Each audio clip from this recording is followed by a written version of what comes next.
just catch up with him and see how he's doing out there. There's a lot of, I can see how he's doing by. It was a practice round, I think, though. That's fine.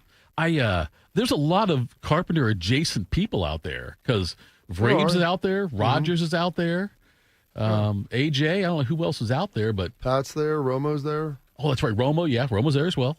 See, you got all kinds of options. You want to go out there and caddy for somebody, Bob. I got to believe somebody would take you up on that. They probably would, but I mean that would be me taking, I don't know, 4 days out of my life, which I wouldn't mind doing. It'd be a lot of fun. But a lot of worse ways to spend 4 days of your life. There are, but I mean, only have so much time to be able to do things, and so it'd be great content for us to do that, though. It's kind of selfish you don't do it. I wouldn't be doing the show. Oh yeah, you would. Come on, I'm not waking up and doing that from the West Coast. We are 20 days till the Pro Football Hall of Fame game, 43 days until the first 4 college football games, 50 days until Ohio State, Texas, Bob, 55 to the start of the NFL. Reds over the Marlins 6-0 yesterday. Reds host the Rockies tonight at 7:10. Guardians and White Sox rained out. They'll do one of those stupid day-night doubleheaders. They'll play at 3:10 and 8:10 tonight. Why is the day-night doubleheader dumb? Because it should just be a doubleheader. One ticket gets you into both games. It's the way it used to be when I was a kid. It's the way it should be, Bob. Well, they paid for 2 tickets. I understand. You have 2 games. So what are they supposed to do? You can turn it in. You can first of all, it's the White Sox in Chicago. There's no way in hell it's sold out. Well, I get that. So but let's just, for argument's sake, let's say it was. Then what would you do? You get tickets to another game. Then you can go to a different game. Let's say all your games are sold? Like, how do you manage that? Get your money back then. Get your money back. They just have you go to this other game, or make it up on a different day. Then have a different day where you make it up. They're already in town. I'm just saying the doubleheaders thing, Bobby. Back in my day, the doubleheaders used to be 1 ticket, 2 games. I understand that, but the way it should be. How often was that from rescheduling? Never. It was never usually. Exactly. Rarely. So that was all part of the programming. Bob, can't I just be upset about it? No, because you can't be upset about irrelevant things. Oh, Bob, you don't know me very well. I get upset about a lot of things that aren't relevant. I get that, and so I'm trying to. You're trying to help me, mold me. I'm trying to stabilize you in life. I appreciate that. I've been tried to be stabilized by a lot of people in my life. None of them as strong-willed as me. So that's where the difference is. You. But we will. So we'll have AJ. We'll have Ya Highness Chad on with us at 7:20. He's 2 for 2 in his the last 2 weeks in his big bets. He is like his I don't know if to call them the locks. His biggest bets though. 2 weeks ago, he hit on the UFC fight, and then last week he hit on the hot dog eating contest. That's the stuff the folks love. That's we have to see what he's got for us today. But that's also going to hear a little bit from Keenan Bailey. He was on my podcast with Schlegs yesterday and had a lot of good stuff. Tight end coach at Ohio State, been here for 10 years, became the position coach last year. Right. And had a lot of insightful things. It was really, really fun. Schlegs and him just had a conversation. I basically chimed in intermittently, but it was very entertaining. When you first said Keenan Bailey, if somebody started thinking of Key and Peele, I thought it was one of the 2 guys in Key and Peele. No, neither Key nor Peele. Neither Key nor Peele, but Keenan Bailey. So that's good. All right, we'll hear from that later. I'll hear a little bit from Keenan Bailey later on. Right now, though, Bob, how about you make us smarter? Time to get smarter. Morning Juice presents Today in History. Here's your professor, Bobby Carpenter. Take it away, General.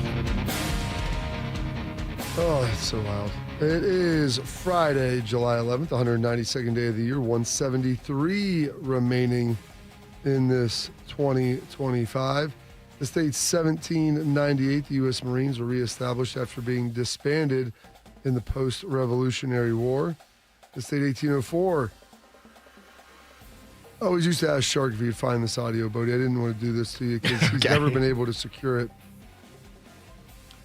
There's a term that's you would say you're going to fight with someone and you didn't want to disrupt the environment you were in. You'd always say, let's take it outside. Okay, yep, I've heard that before. Let's take it outside. Well, back in the day, they'd take it outside and it wouldn't be a brawl because that's not what gentlemen did. Gentlemen didn't fight. They'd have a duel. Duel, yeah. And so in 1804, the Vice President of the United States, Mr. Aaron Burr, says, let's take it outside to Alexander Hamilton. I think Alexander Hamilton may have actually challenged him. I'll have to go back and look at it. Burr ended up having a life full of issues and ended up being indicted and different things, but not for this. But he mortally wounds the Secretary of the Treasury, Alexander Hamilton, in Weehawken, New Jersey, because I believe at that point in time it was illegal to duel in New York City. So you had to go across the river. So outside. Yeah, you go across the river, take it outside, and go get it done. But that's how they solve things as men. Now, Aaron Burr ultimately died, but even in the United States cabinet, I mean, that's what you love to see. Just two guys solving their differences. You know, coming to a resolution, though. Getting stuff done. Yeah, Aaron. Sort of. Hamilton actually sided then with Burr after he was dead. Has anyone ever said to you, let's take it outside? That's a good question. Not to my knowledge. Not like to my remembrance of it. Yeah. I don't think so. I think my dad told me my brother and I, if we were going to fight, go outside. Go outside, yeah. That you would do. But I don't think there was ever anyone that's like, let's step outside. How about you, Bodie? Anybody ever said to Bodie Wells, let's take this outside? Not a very confrontational person. Yeah, I got you. Not anymore, at least. This day, 1914, Babe Ruth makes his MLB debut. 1921, former U.S. President Howard Taft is sworn in as the 10th Chief Justice of the Supreme Court of the United States. Only president to serve on both. Only president to be president and on the Supreme Court. You know where he's from, Bodie? That would be Ohio, Bob. Good job. Yep. You know what president he was? Taft? Yeah.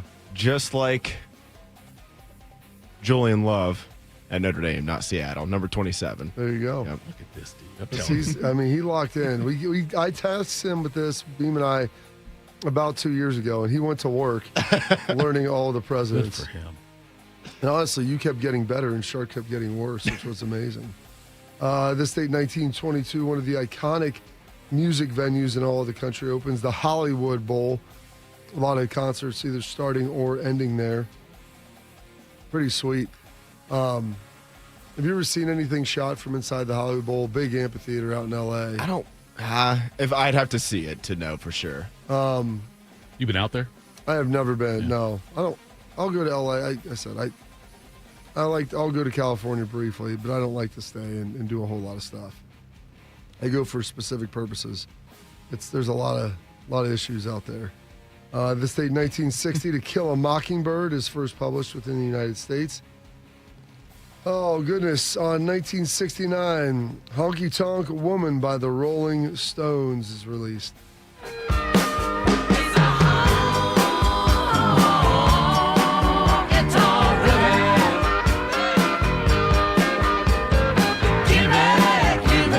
Give me the honky tonk. Thought you were Mick Jagger for a second. Yeah, a lot of people think that. I could see that. Yeah. Your physiques are strikingly similar. Yes. It's amazing how old those guys are and still do concerts. Oh, they're old, and I saw them when they were probably 15 years ago, and I was amazed at them. They're in their 60s at the time, mid-60s, at the Shot, and then they come back and play at the Shoe, I want to say, 4 or 5 years ago, which I couldn't believe again. I mean, they just looked the same, ageless Mick Jagger running around doing a great job. Let's say 1970, so 55 years ago today, the Woodstock soundtrack to the film hits number 1. What did we pull off of here, Bodie? Here's what we got.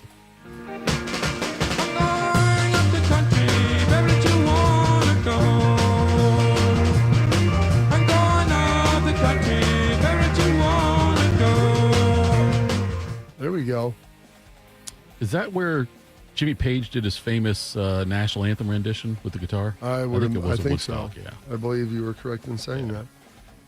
This date, 1977, Martin Luther King Jr. receives the Presidential Medal of Freedom posthumously, obviously after his passing. 1985, Nolan Ryan of the Astros becomes the first player to strike out 4,000 batters.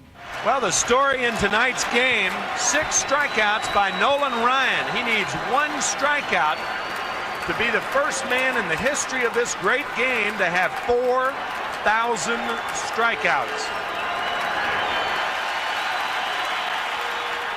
Breaking ball, and that's it. Strikeout number 4,000 for Nolan Ryan.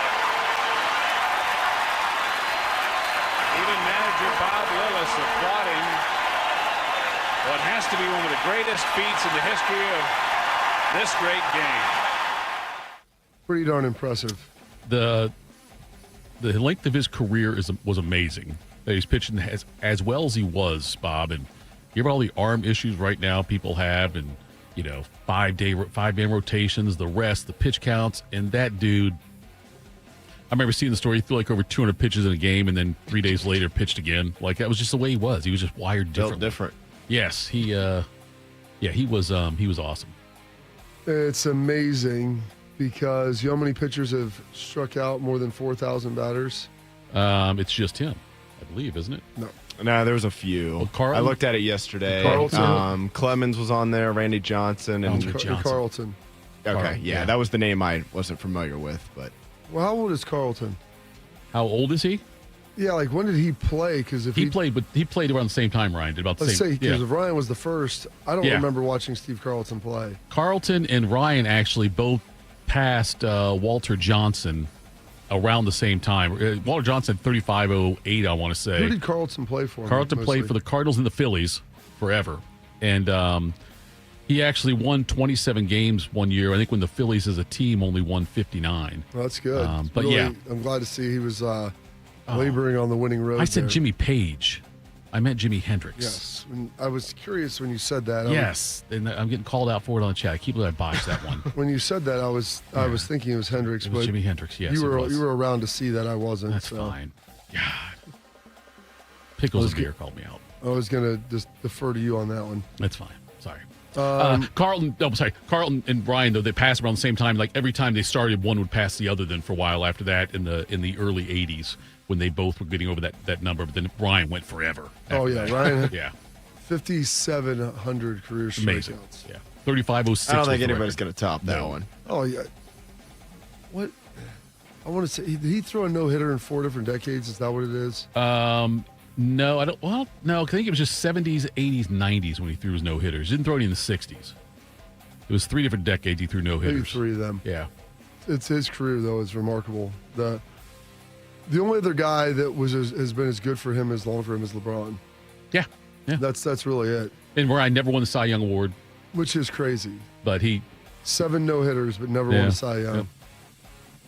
I mean, That doesn't seem. How's that possible? was a 500 pitcher. I know there's and- like guys that it's like, well, he won 3 MVPs, but it could have been 5, Right, stuff yeah. like that. But He never won a Cy Young. Walked a lot of players. He walked a lot of guys. Oh, He really wow. did. Yeah. struck out a lot of guys too. Struck out his share fair as well. Yes.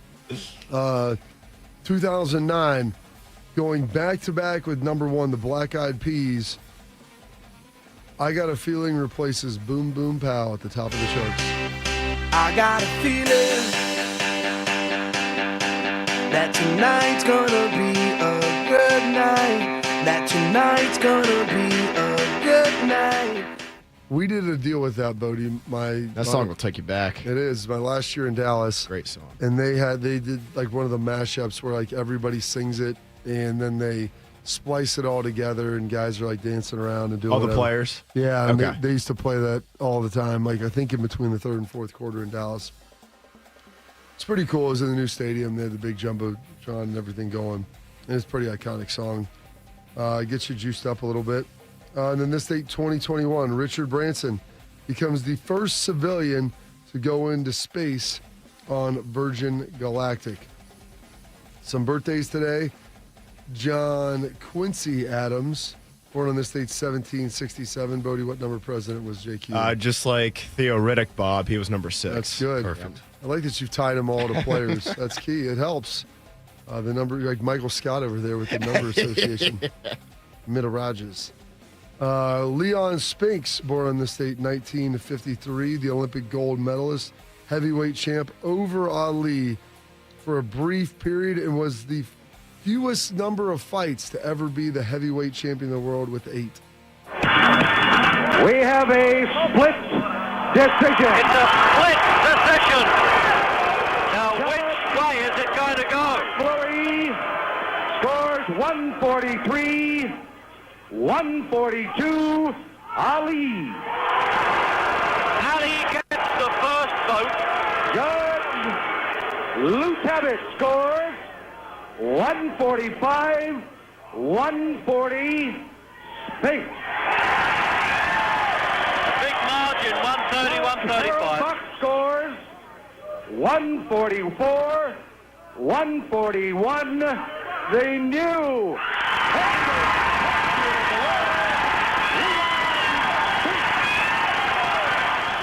So give us a little more color. 8 months later, then he got beat by Ali again. Yeah, they fought again. It was October, and Ali won by decision in that one.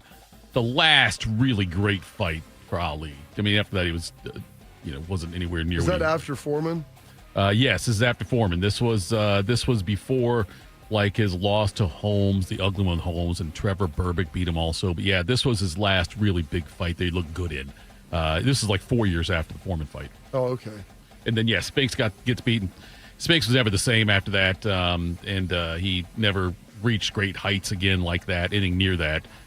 His brother, Michael Spinks, also was a gold medalist the same year Leon was in the 76 Olympics, and Michael went on to win the heavyweight championship, beating Larry Holmes twice, and then went from light heavyweight to heavyweight and beat Holmes twice, and then we saw him get his ass knocked out by Tyson in 91 seconds. Yes, that's what it was. That was Michael Spinks on that one. Yeah. How much younger? Do you know what the age difference was? I want to say it was like I want to think there was I think they were like 2 years younger, maybe. If I'm not mistaken. Okay. 2 years difference. I think Michael was 2 years younger than Leon. There we go. Thank you, sir. Yes. It's amazing that they were brothers 2 years apart. One of them fought Ali. One of them fought Tyson. Yeah, I know. I feel like right? those two guys are generations apart. The guitarist for Bon Jovi, Richie Zambora, turning 66 today, as him and Bon Jovi just share the microphone. Thitoff, 2 dudes, 1 mic.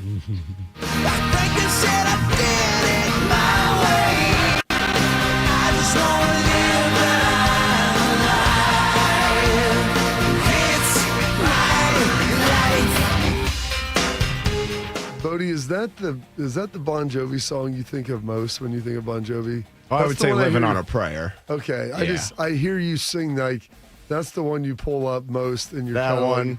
I mean, that Wanted to me, Dead or Alive is pretty. Those are great. I mean, you want to talk about sometimes I sleep, Bob, but sometimes it's not for days. Of course, you've referenced this one as you've like with lyrics more, and that came out when I was in high school, and I look at that as like the newer age Bon Jovi, like all his old stuff, like pre-95 and before, like that's the stuff that you're referencing, Living on a Prayer, Dead or Alive, like there's just a bunch of those good ones, but those are more classic Bon Jovi, if you will, to me at least.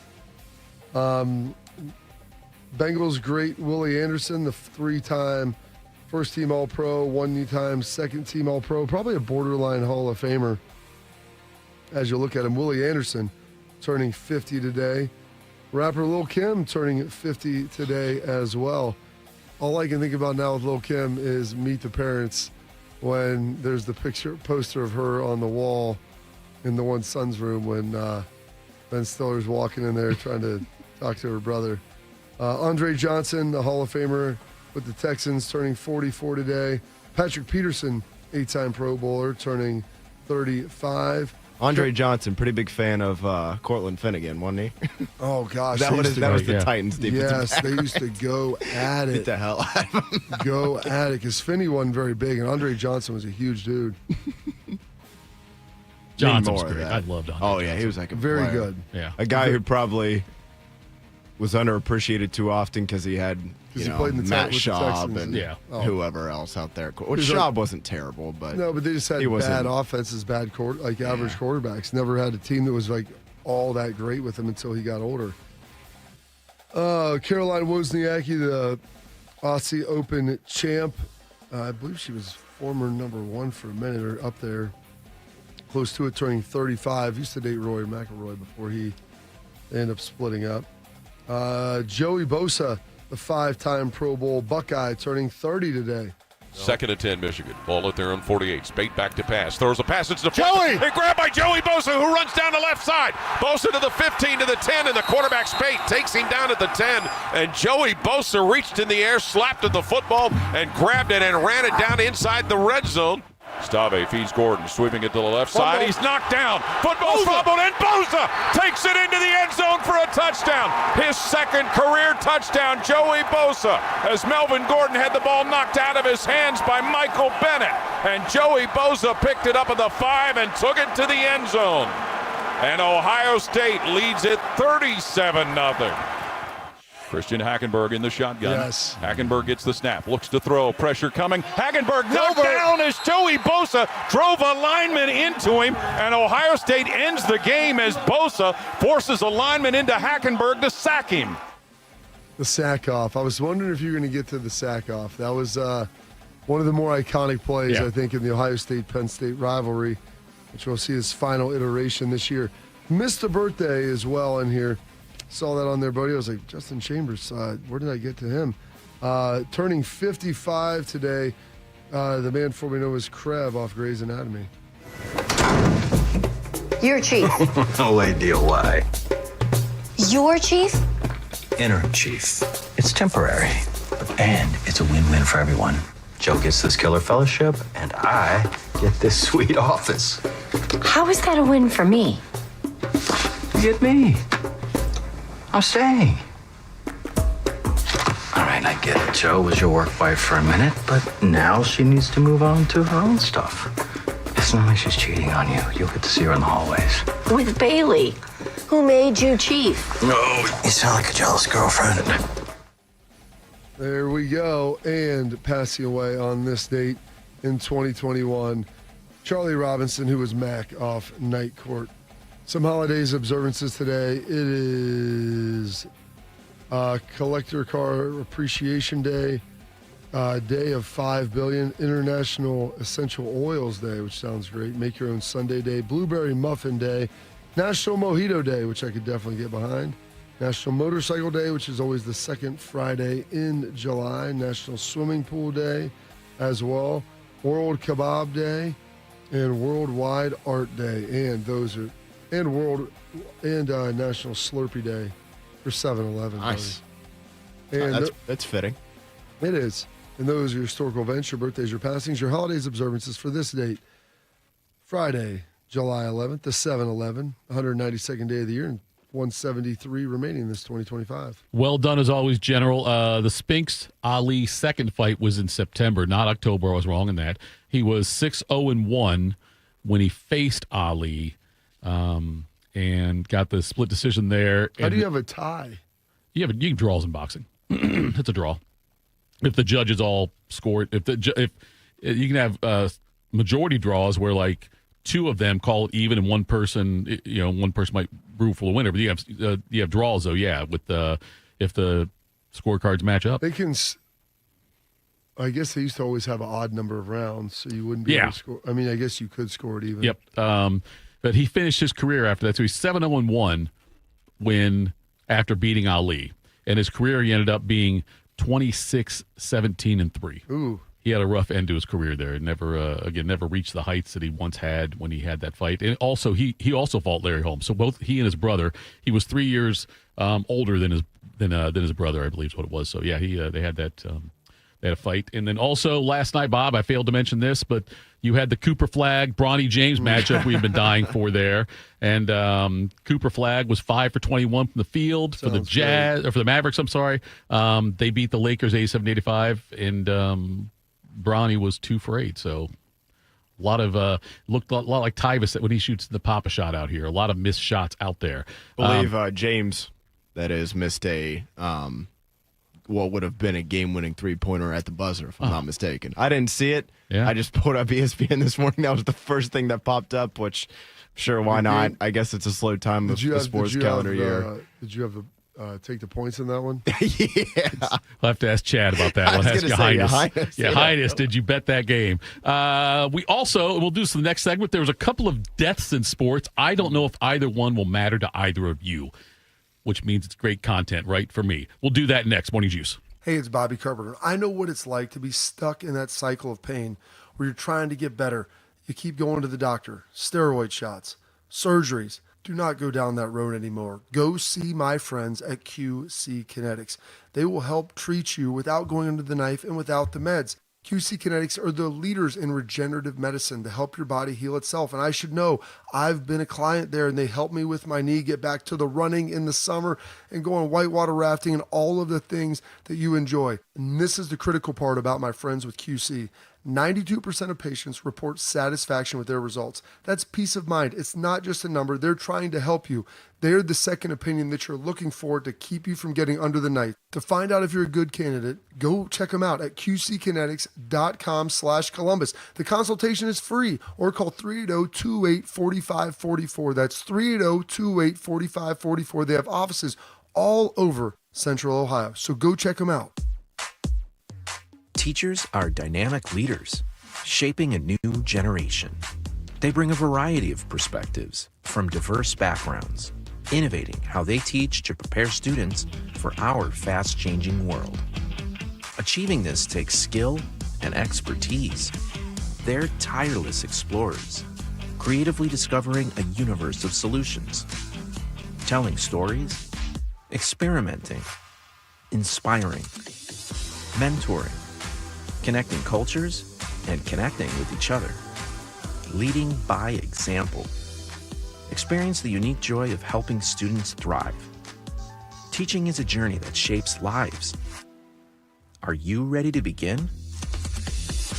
Explore teaching at teach.org, a campaign supported by the U.S. Department of Education, teach.org, and 1 million teachers of color.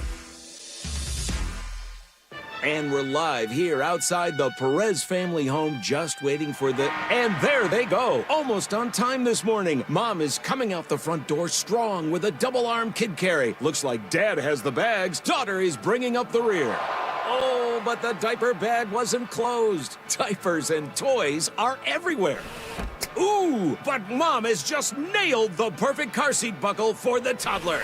And now the eldest daughter, who looks to be about 9 or 10, has secured herself in the booster seat. Dad zips the bag closed, and they're off. But looks like Mom doesn't realize her coffee cup is still on the roof of the car. And there it goes. Oh, that's a shame. That mug was a fam favorite. Don't sweat the small stuff. Just nail the big stuff. Like making sure your kids are buckled correctly in the right seat for their age and size. Learn more at nhtsa.gov/the right seat. Visit nhtsa.gov/the right seat. Brought to you by NHTSA and the Ad Council. Bobby is the all-American male. Tito pulled a hammy getting his mail. This is Morning Juice. All right, Morning Juice. Thank you for tuning in. Thank you for being in the chat. Also, if you're over there, we appreciate that. Watching us on YouTube. Do the names Frank Layden and Lee Elia mean anything to you, Bob? Frank Layden. Yes. That name is more familiar than the other one that you said. Frank Layden he passed away yesterday at the age of 93. That sounds awesome. Good for him. Longtime member of the Utah Jazz organization, was their head coach for a while, and then actually even orchestrated. You mean Jerry Sloan? Was that his alias? Sloan came after him. Oh, okay. Jerry Sloan was there for like 20 years. Yeah, so that's like my whole tenure of life. Do you know who the Utah Jazz used to be, Bodie? Have you ever heard that? The New Orleans Jazz? New Orleans Jazz. Oh, because who thinks of jazz in Utah? They moved from New Orleans to Utah, Mormon. frankly. It's more like Footloose. They should be called the Utah Bacons. You're right. Like the Los Angeles Lakers came from Minneapolis. A lot of lakes out there in L.A., though. I got you. But Layden, though, was a very colorful figure, great with the media, used to do a lot of stuff. I'm going to say that I know there's a joke forthcoming when I say this, Bob. He used to do a lot of stuff with Marv Albert. I knew it. That's great. Was he in that hotel room? I don't think he was there, but he used to do some stuff with running the tripod with him. I hope you're talking about a camera. So that was Frank Layden passed away at the age of 93. Lee Elia passed away at the age of 87. Now, Lee Elia used to manager for the Phillies and the Cubs.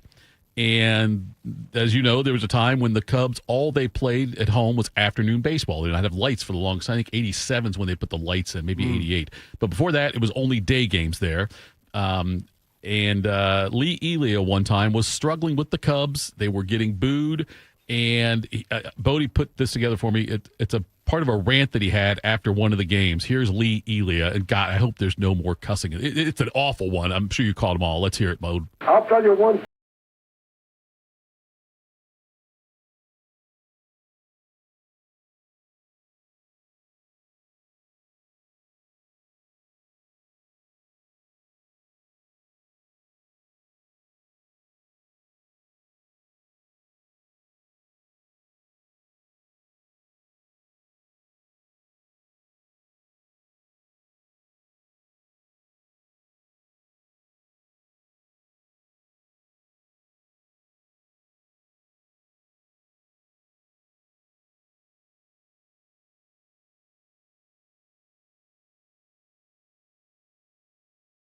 So I'm Tell trying us to, how you really feel. I'm trying to Coach. understand. So he's upset that people are coming to the games. I told you, a bit of a I kind of went. He wanted to play in front of nobody. Wanted to play in front of nobody because it's better than playing in front of those people booing the team for not playing well. Yes, it was a bit so of. they're getting booed a lot. They're getting booed a lot. The fans there that They don't even have jobs, buddy. They're going to games in the middle of the day. Right. That's which really is what Shark does now. I mean, is that?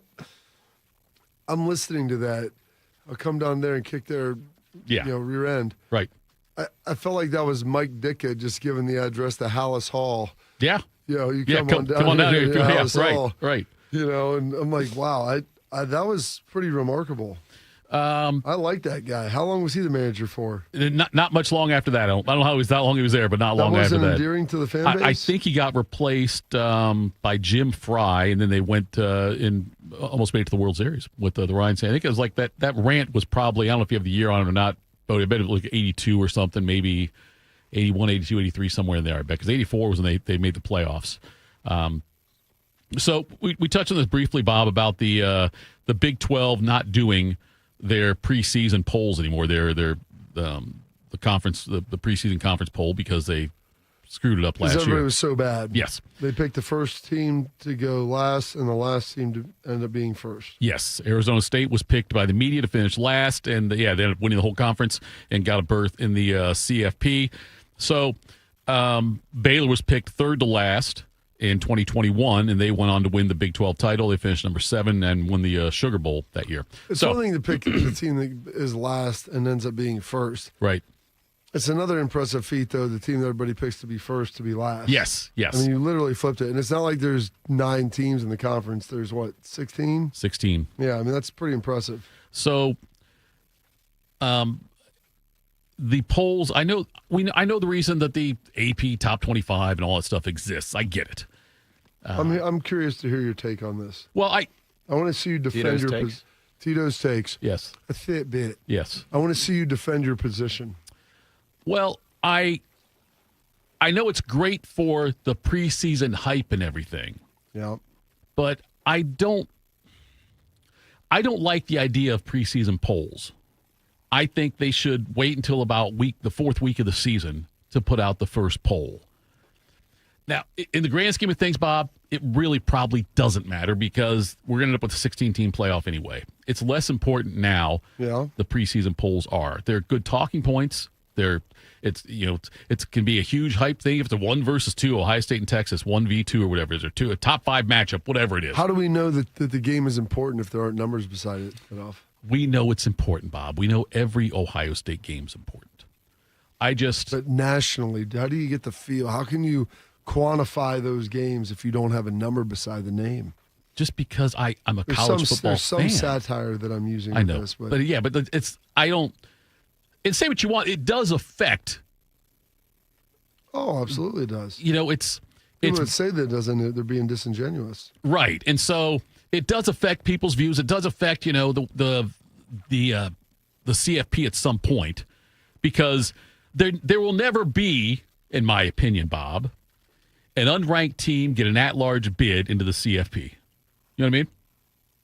Well, say that again. There will never be an unranked team in the AP Top 25. Say the final poll comes out, or in the regular season, at the end of the regular season, before they do the CFP, the final.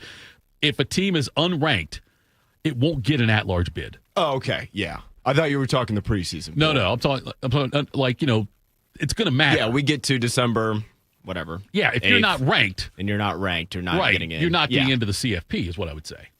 Well, yeah, that's because true. They take the top. They take the top ones. They vote. The voters, the way to look at it. I mean, the AP voters. I'm saying the team that they're in the top 25. They are determined by the AP voters. That part is, and I'm saying that there might be a team unranked that we didn't watch or a lot of people didn't see that won't get in because and they won't get in because they're unranked. Also, I'm saying you won't ever see the 16 teams grab somebody who's not in the top 25 of the AP poll. I wouldn't think. Well, yeah, because the AP writers watch games too. I mean, they may not be exact on it, but they're not terrible. They're not. It's not terrible. I'm just saying, but it's not. It's a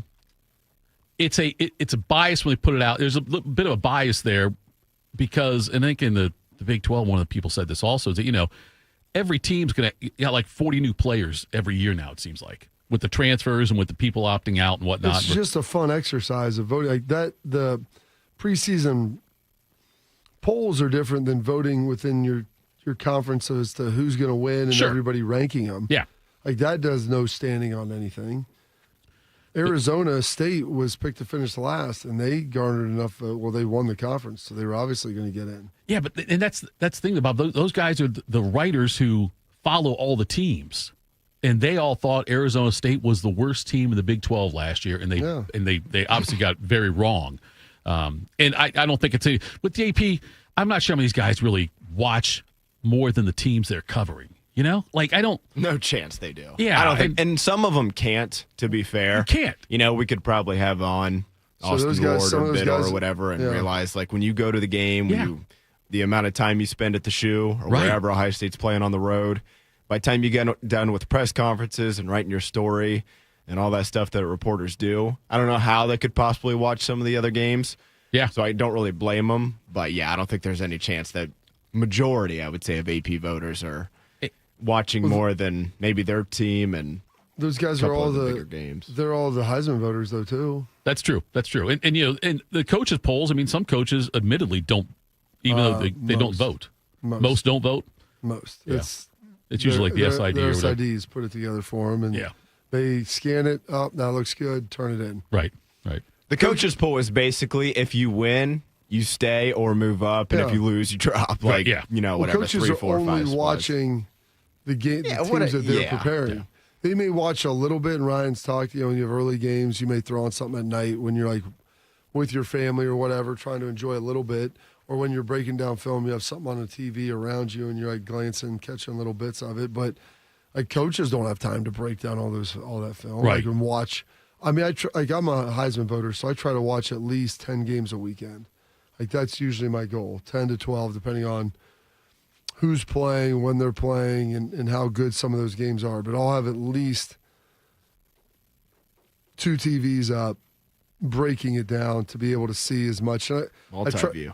Well, they've got the quad box, so I usually do a quad box in one, main game on another, secondary game on a third, and that's kind of how I consume it all.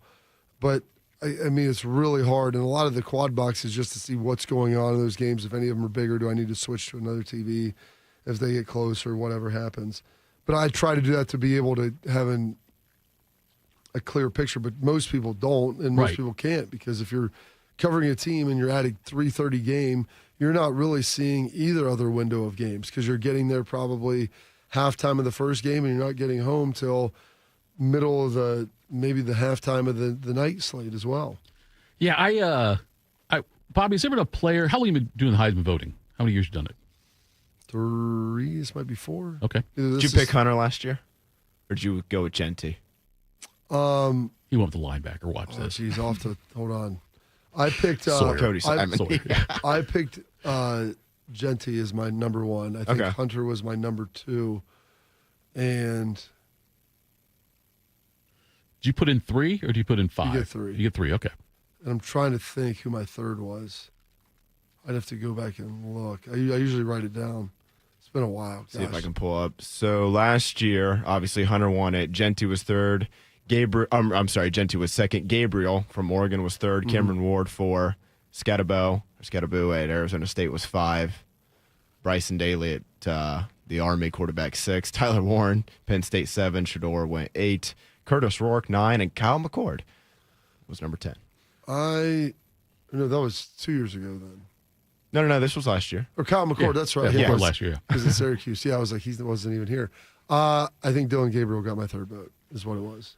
Has there been a time in your few years of voting where you've put somebody on your ballot that maybe no one else or very few people would have had? Just because you watch it. Look, that's impressive. You take the voting that seriously and watch that many games a weekend to try to get I can tell it's important to you. I usually do it on Sunday. I mean, it's they've given us more time now. Right. But usually that's Sunday after the last, after all the games. Yeah. I played all the championship games. I'll usually sit there that Sunday because I'll do a show, and they're having the selection show and everything for XM.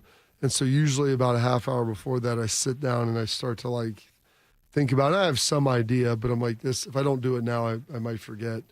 And so I always try to sit down and try to put all that together. I'm trying to think, gosh, it all blends together. But I think one year I had somebody who wasn't.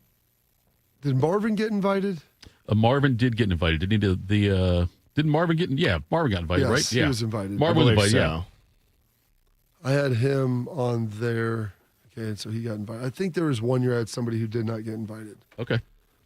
They were maybe fifth or fourth, like right outside. But I gotcha. Kudos to you though for watching that many games and taking it that serious. I wonder how many people actually do that.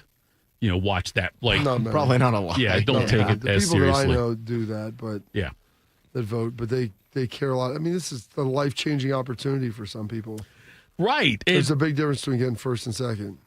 You're right, Bob, and it's also. I'm not saying like my vote is the determining factor, but I mean it's one of them. Could be. Who knows? But that's the thing. I have a problem with a lot of the awards votings in other sports too, with how much the opinion someone has of you, maybe not as a player, just as a person, if it affects their vote, how it can change. I don't take it into off the field issues either. No, that's fine, but I'm saying in the NBA, if you get voted all. So if OJ, hypothetically.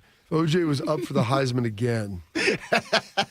You would vote for him. Yes, to be the second two-time winner.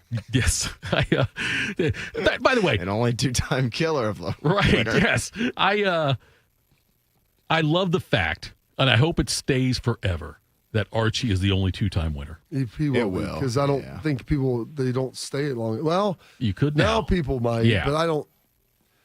It's so hard now to do that. Like before, there was so much more consistency in the game. It's going to be really hard to do that. I contend that there are probably voters out there that will not give somebody a second Heisman vote.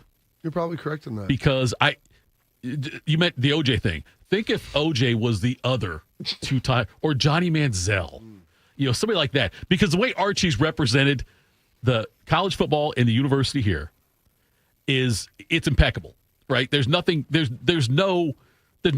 on his record. He's one of the nicest people you'll ever meet. No. And I think that the Heisman, I think they are very fortunate that Archie's the only two-time Heisman winner because he has not soiled the name at all and the award.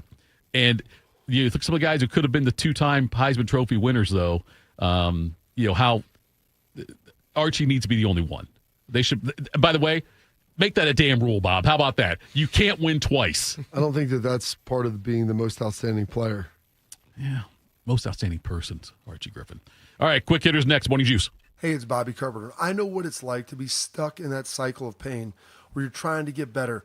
You keep going to the doctor, steroid shots, surgeries. Do not go down that road anymore. Go see my friends at QC Kinetics. They will help treat you without going under the knife and without the meds. QC Kinetics are the leaders in regenerative medicine to help your body heal itself. And I should know, I've been a client there and they helped me with my knee get back to the running in the summer and going whitewater rafting and all of the things that you enjoy. And this is the critical part about my friends with QC. 92% of patients report satisfaction with their results. That's peace of mind. It's not just a number. They're trying to help you. They're the second opinion that you're looking for to keep you from getting under the knife. To find out if you're a good candidate, go check them out at qckinetics.com/Columbus. The consultation is free, or call 380-284544. That's 380-284544. They have offices all over Central Ohio. So go check them out. Around the world, Children International and friends like you are giving children in poverty a chance to grow and thrive, to be healthy, to succeed in school, and achieve great things. How do we do it?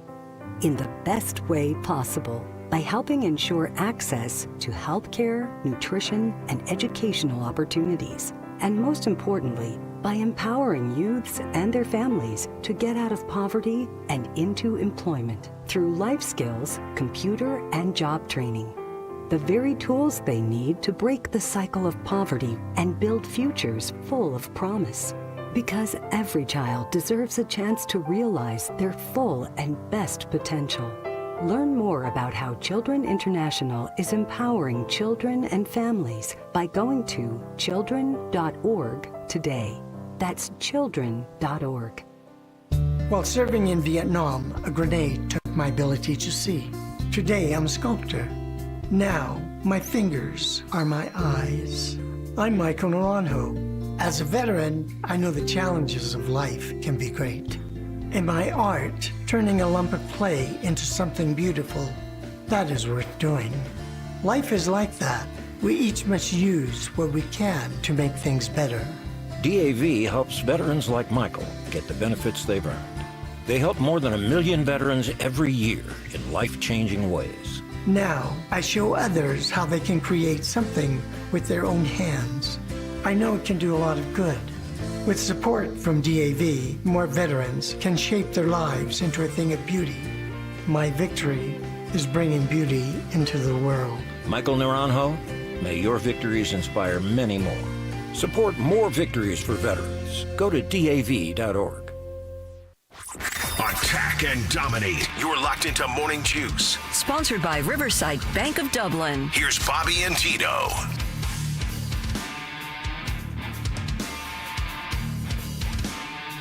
Do you need a bank that truly values local businesses in this town and the opportunity to work alongside them as partners? Whether you're a small business or a large operation, Riverside Bank of Dublin has the right tools for the job. Riverside Bank of Dublin has the experience working in Central Ohio. They understand their business climate in the area and will help you reach your goals. Whether you need an SBA loan to get your business off the ground, a line of credit to keep your business running smoothly, or equipment financing to get your business up to scale, Riverside Bank will tailor a solution that fits your needs. Visit them at riverside.bank or stop in and get to know them at 6300 France Road. Riverside Bank of Dublin, member FDIC, equal housing lender. All right, quick hitters. Morning Juice presents Quick Hitters. Sponsored by Dr. Mark Levy. If you're snoring and not sleeping, call Dr. Mark Levy today at 1-800-MORE-SLEEP. I just need more sleep. I mean, granted, Dr. Levy does a great job, but I need to call 1-800-MORE-SLEEP every night, if you like. What do you got for us, Bode? Happy Friday, guys. We'll start here at Big 12 Media Days this week. Coach Prime, Deion Sanders, said that he would like to see a salary cap be implemented into college football. He had this to say about the current state of college football and college athletics in general. Quote, "This stuff has gone crazy. Nobody knows where it's going to land and where it's going to end." He also took aim at Texas Tech and their head coach, Joey McGuire, having this to say, quote, "Joey's got some money. Joey, where you at, baby? Spending that money. I love it. I love it. Once upon a time, you guys were talking junk about me going into that portal. Now when everybody's going into the portal, it's okay. It's cool when they do it. There's a problem when I do it. Ain't that a rap song?" That's what Deion said, not me. Bobby, we know there'd be a lot of hoops to jump through before we could even remotely get to a point of a salary cap. But if hypothetically we jump through all those hoops, do you think it would make sense to have one? Well, here's what's interesting. And I did a ton of radio yesterday. I was doing off campus with Hester. We were talking about this. And Mike Gundy said the quiet part out loud. I think he was up there right after, maybe even with Deion.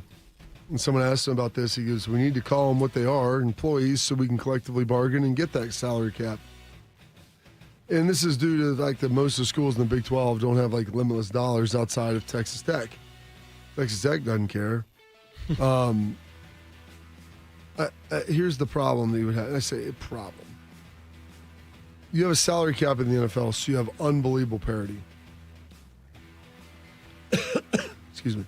In college football, we'd like to believe that parity exists, but it really doesn't, and it never has. And it's not even close, honestly. It's not even close. You look at the list of national champions, how many schools do you think have won a national championship? Ever? Ever. Probably a couple dozen. I mean, I would say 25 or less. Yeah. And there's probably a handful of one-offs in there, and then there's a lot of reoccurring characters, that have won 3, 4, 5 or more. Look at Bama, Ohio State, USC, Notre Dame, Michigan, Florida. Like, you've probably encompassed about half of them right there. Yeah. So if you put in a salary cap, you're going to have more parity. Where are you okay as a Notre Dame fan if you would lose let's say you have a freshman linebacker that comes in, someone gets hurt, he plays pretty well, 4 or 5 game stretch, starter comes back, and then the next year the starter is going to be back, and he's probably going to play some, but not a lot. And so let's just say, for argument's sake, he's a backup and he's getting $100,000. Well, he could go to Purdue and they're going to pay him $500,000 because he's going to be their best linebacker. And are you okay losing that guy?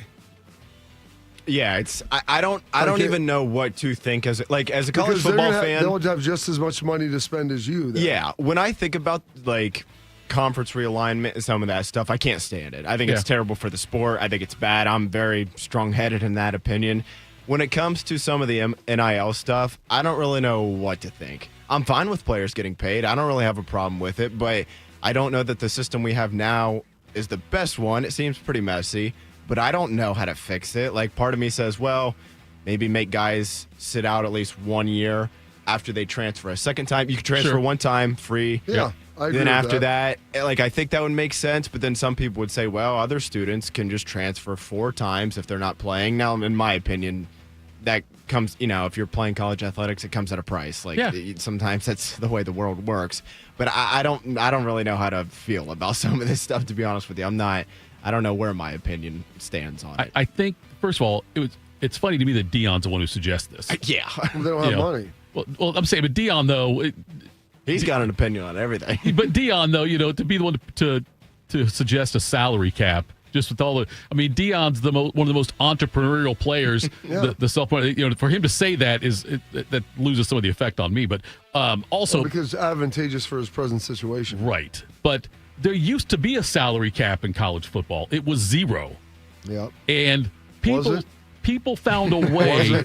People found a way to get around it, though, Bob. Yeah, it's called the bag. Yes. And so you're telling me if you put a salary cap on this, you don't think people will still find ways to get around it? Well, that's essentially what they have right now. Yeah. They put the revenue sharing thing in there. Now they're supposed to have the clearinghouse for the NIL deals and everything, which is supposed to kind of level the playing field. The reality is, though, some of these schools, and this has happened, where you have a guy who's going to be a fringe starter or backup at your school, and Big State U has always been able to keep those guys. It's like, hey, you're going to get developed better here. You're going to get a chance to have a bigger brand here, but you've got to wait a little bit. And there's another school that you go to, and you could go play right now, and they're going to pay you twice as much as you're getting because you're going to be their frontline starter. And I think that's been healthy for the sport. It is. I know it's probably not a perfect system, but as far as parity goes, I do think there is something to the fact that we just had a 12-team playoff, and I know Ohio State kind of ran through it, and they hit their peak as they entered the playoff. But I think when we went into the 12-team playoff last year, you can make a pretty good argument. There are 4 or 5 teams, and it's I could see this team winning it. Where it is not that long ago that it's well, it's going to be Bama, Georgia, right? And good luck to everybody else. I think just the general NIL has helped that and shifted power probably from the South, where maybe they'd been always paying players. Yeah, Shane Gillis said it best, right? Shane Gillis said the quiet part out loud, and Saban got really upset about it, but it was tongue-in-cheek joke, not as much. But that's part of it. The way they're doing it right now, I think there is some level of salary cap. They should be able to have the multi-year deals, though. And I'm with you, Bodie. You get one free transfer, and after that, you got to pay for it, meaning you've got to sit out. And there should be buyout languages if you try to leave contracts early, and how that's going to work. Since 1869, 47 different teams have won the national championship. Now, so I had it pulled up here, too, since the AP poll started, which is 1938. It was 27 teams. 20 of the 27 have won it multiple times. And that's going to include that includes Army winning it twice, Navy. Pittsburgh twice. I don't see Navy on here, so I'm not sure they actually have won one in the AP poll era. But that includes TCU, Maryland winning it in the 30s and 50s. It's Bama 12, Notre Dame 8. Oklahoma 7, Ohio State 6, so on and so forth. But it's all the programs since World War II. I bet that list constricts. Oh, sure, yeah, because that list also includes Minnesota winning it 4 times, but 3 of the 4 were pre the Second World War. Yeah, so anyway. All right, guys, we will switch to baseball here. The current Major League Baseball CBA is set to expire on December 1st of next year in 2026. And Commissioner Rob Manfred is reportedly already pushing for something that, frankly, has never gone over very well in the history of the sport, and that would be a salary cap. They want one just like Dion wants one. Tito, I'll go ahead and just kick it to you here. I'll say one of two things. One, a lockout next December is happening, yes, guaranteed. And then two, I don't think a salary cap in Major League Baseball is ever going to happen. I don't think. No, I don't think it will either. I can't see the players agreeing to it. And why would they? Why would they? Yeah. Because if you put a salary cap on it and then you put a salary floor on it, there will be more total dollars spent. But then are the owners ever going to agree to a floor? Like, I don't. Well, here's the thing. Unless it was so low that it kind of was like. So this is how the NFL, like, then there's revenue sharing involved. Like, it's better for everybody. For sure. When I just think there's a lot of owners that have no problem spending no money. Exactly. Like Pittsburgh, so that's why, Cleveland, etc., Miami, and it's just like, we're cool. We'll pocket this. And you got the Dodgers saying, we'll just keep winning World Series and competing for them. Because you have to look at it, or what is happening to the value of our sport? That's the thing. It's going up. Is it to the degree that like football is? Like, well, no, but I think all these franchises are getting higher in value. They're appreciating in value, but not to near the Cincinnati Bengals. Like, there was a time where no one would rather have the Bengals over the Reds. Now it's not even close. Yeah. I bet the Bengals are worth 4 times what the Reds are worth, because they're the market, Major League Baseball market, and there'll be people that'll are baseball purists and guys on in the afternoon will argue with them till they're blue in the face. But the competitive balance is what creates the value. And the fact that you turn on an NFL game on Sunday and every team is good. And the teams that are bad, it's because they've made bad decisions, not because they're not spending money. And so if you have the salary cap, you have to have revenue sharing with it. And the Yankees and Dodgers would benefit from that. Like, everybody would benefit from that. They could charge more because people are going to see more competitive games. Now it'd be tougher for them to win, and you could still have a fairly decent a margin in that. But if you put a salary floor at $100 million, all the players would sign up for that, because there's a lot of teams right now with salaries under $100 million. Oh, yeah. Multiple. You can put a ceiling at 200. Like, that's a pretty big chasm there. But then how would you draw it back then, Bob? If let's say you do agree. Let's say we're gonna have a salary cap. You would have to have things grandfathered in. That's what I'm saying. Like the Shohei contract, guys have signed these 15-year, $700 million, whatever. There's $500 million deals, whatever it is. Like, there's no way you can work within the constraints of a cap. Well, the cap would rise every year, right? And so you'd eventually catch up to that. But you would have to have outliers and some things that are some of these contracts that are only counted fractionally against the cap right now, just the fact that they'd be grandfathered in. By the way, here are some of the teams. I look back at the 1944 AP polls, Bob, and this was when World War II was in full effect, and a lot of these there were schools that were ranked. Randolph Field was ranked 3rd because all the people. Iowa Pre-Flight was ranked 6th at one point. Because of all the people going through, they're stopping over on their way to the war. North Carolina Pre-Flight, March Field, Bainbridge NTS, 2nd Air Force, Great Lakes Navy, all in the top. Force, yeah, not the first one. No, the second one, though. Ranked ahead of the first one there. The 3rd Air Force also was ranked in the same top 20 poll as the 2nd Air Force, whereas schools like California, Michigan, and USC had dropped out of the poll. But yeah, so you go back and look at some of the polls from those days. I never really looked at the rosters that closely. I wonder if there were any names I'd recognize on those rosters as being college football greats or eventual NFL greats. But anyway, that's the AP polls from back in the 1940s. All right, coming up next, we will. What the hell do we care about trophies? We'll talk about that next. Morning Juice. Hey, it's Bobby Carpenter. I know what it's like to be stuck in that cycle of pain where you're trying to get better. You keep going to the doctor, steroid shots, surgeries. Do not go down that road anymore. Go see my friends at QC Kinetics. They will help treat you without going under the knife and without the meds. QC Kinetics are the leaders in regenerative medicine to help your body heal itself. And I should know, I've been a client there, and they helped me with my knee get back to the running in the summer and going whitewater rafting and all of the things that you enjoy. And this is the critical part about my friends with QC. 92% of patients report satisfaction with their results. That's peace of mind. It's not just a number. They're trying to help you. They're the second opinion that you're looking for to keep you from getting under the knife. To find out if you're a good candidate, go check them out at qckinetics.com/Columbus. The consultation is free, or call 380-284544. That's 380-284544. They have offices all over Central Ohio, so go check them out. We are the keepers of the wild, America's original and most invested conservationists. For more than 80 years, we've been committed to conserving wildlife and the natural landscapes that define our nation. From rugged alpine ridgelines to peaceful tall grass prairies, we've supported the conservation of more than 36 million acres of American wildlands. Our funding has led to cleaner water, fresher air, and improved wildlife habitat. From abundant fish and waterfowl populations to robust deer and elk herds, nothing is more important than maintaining wild spaces for adventurers to explore and wildlife to thrive. We are America's hunters and target shooters, stewards of the American outdoors. America's hunters and target shooters, along with firearm, ammunition, and archery manufacturers, have invested more than $46 billion to help state fish and wildlife agencies manage and protect wildlife and wildlands across America.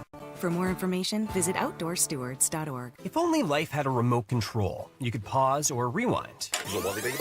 Well, life doesn't always give you time to change the outcome, but prediabetes does. Take the 1-minute risk test today at doihaveprediabetes.org. Brought to you by the Ad Council and its Prediabetes Awareness Partners. When it comes to protecting your assets, you need a security partner. Event Risk Security Services is a U.S.-based veteran-owned company providing protection services, consulting to Fortune 500 companies, movie studios, celebrities, and high net worth individuals.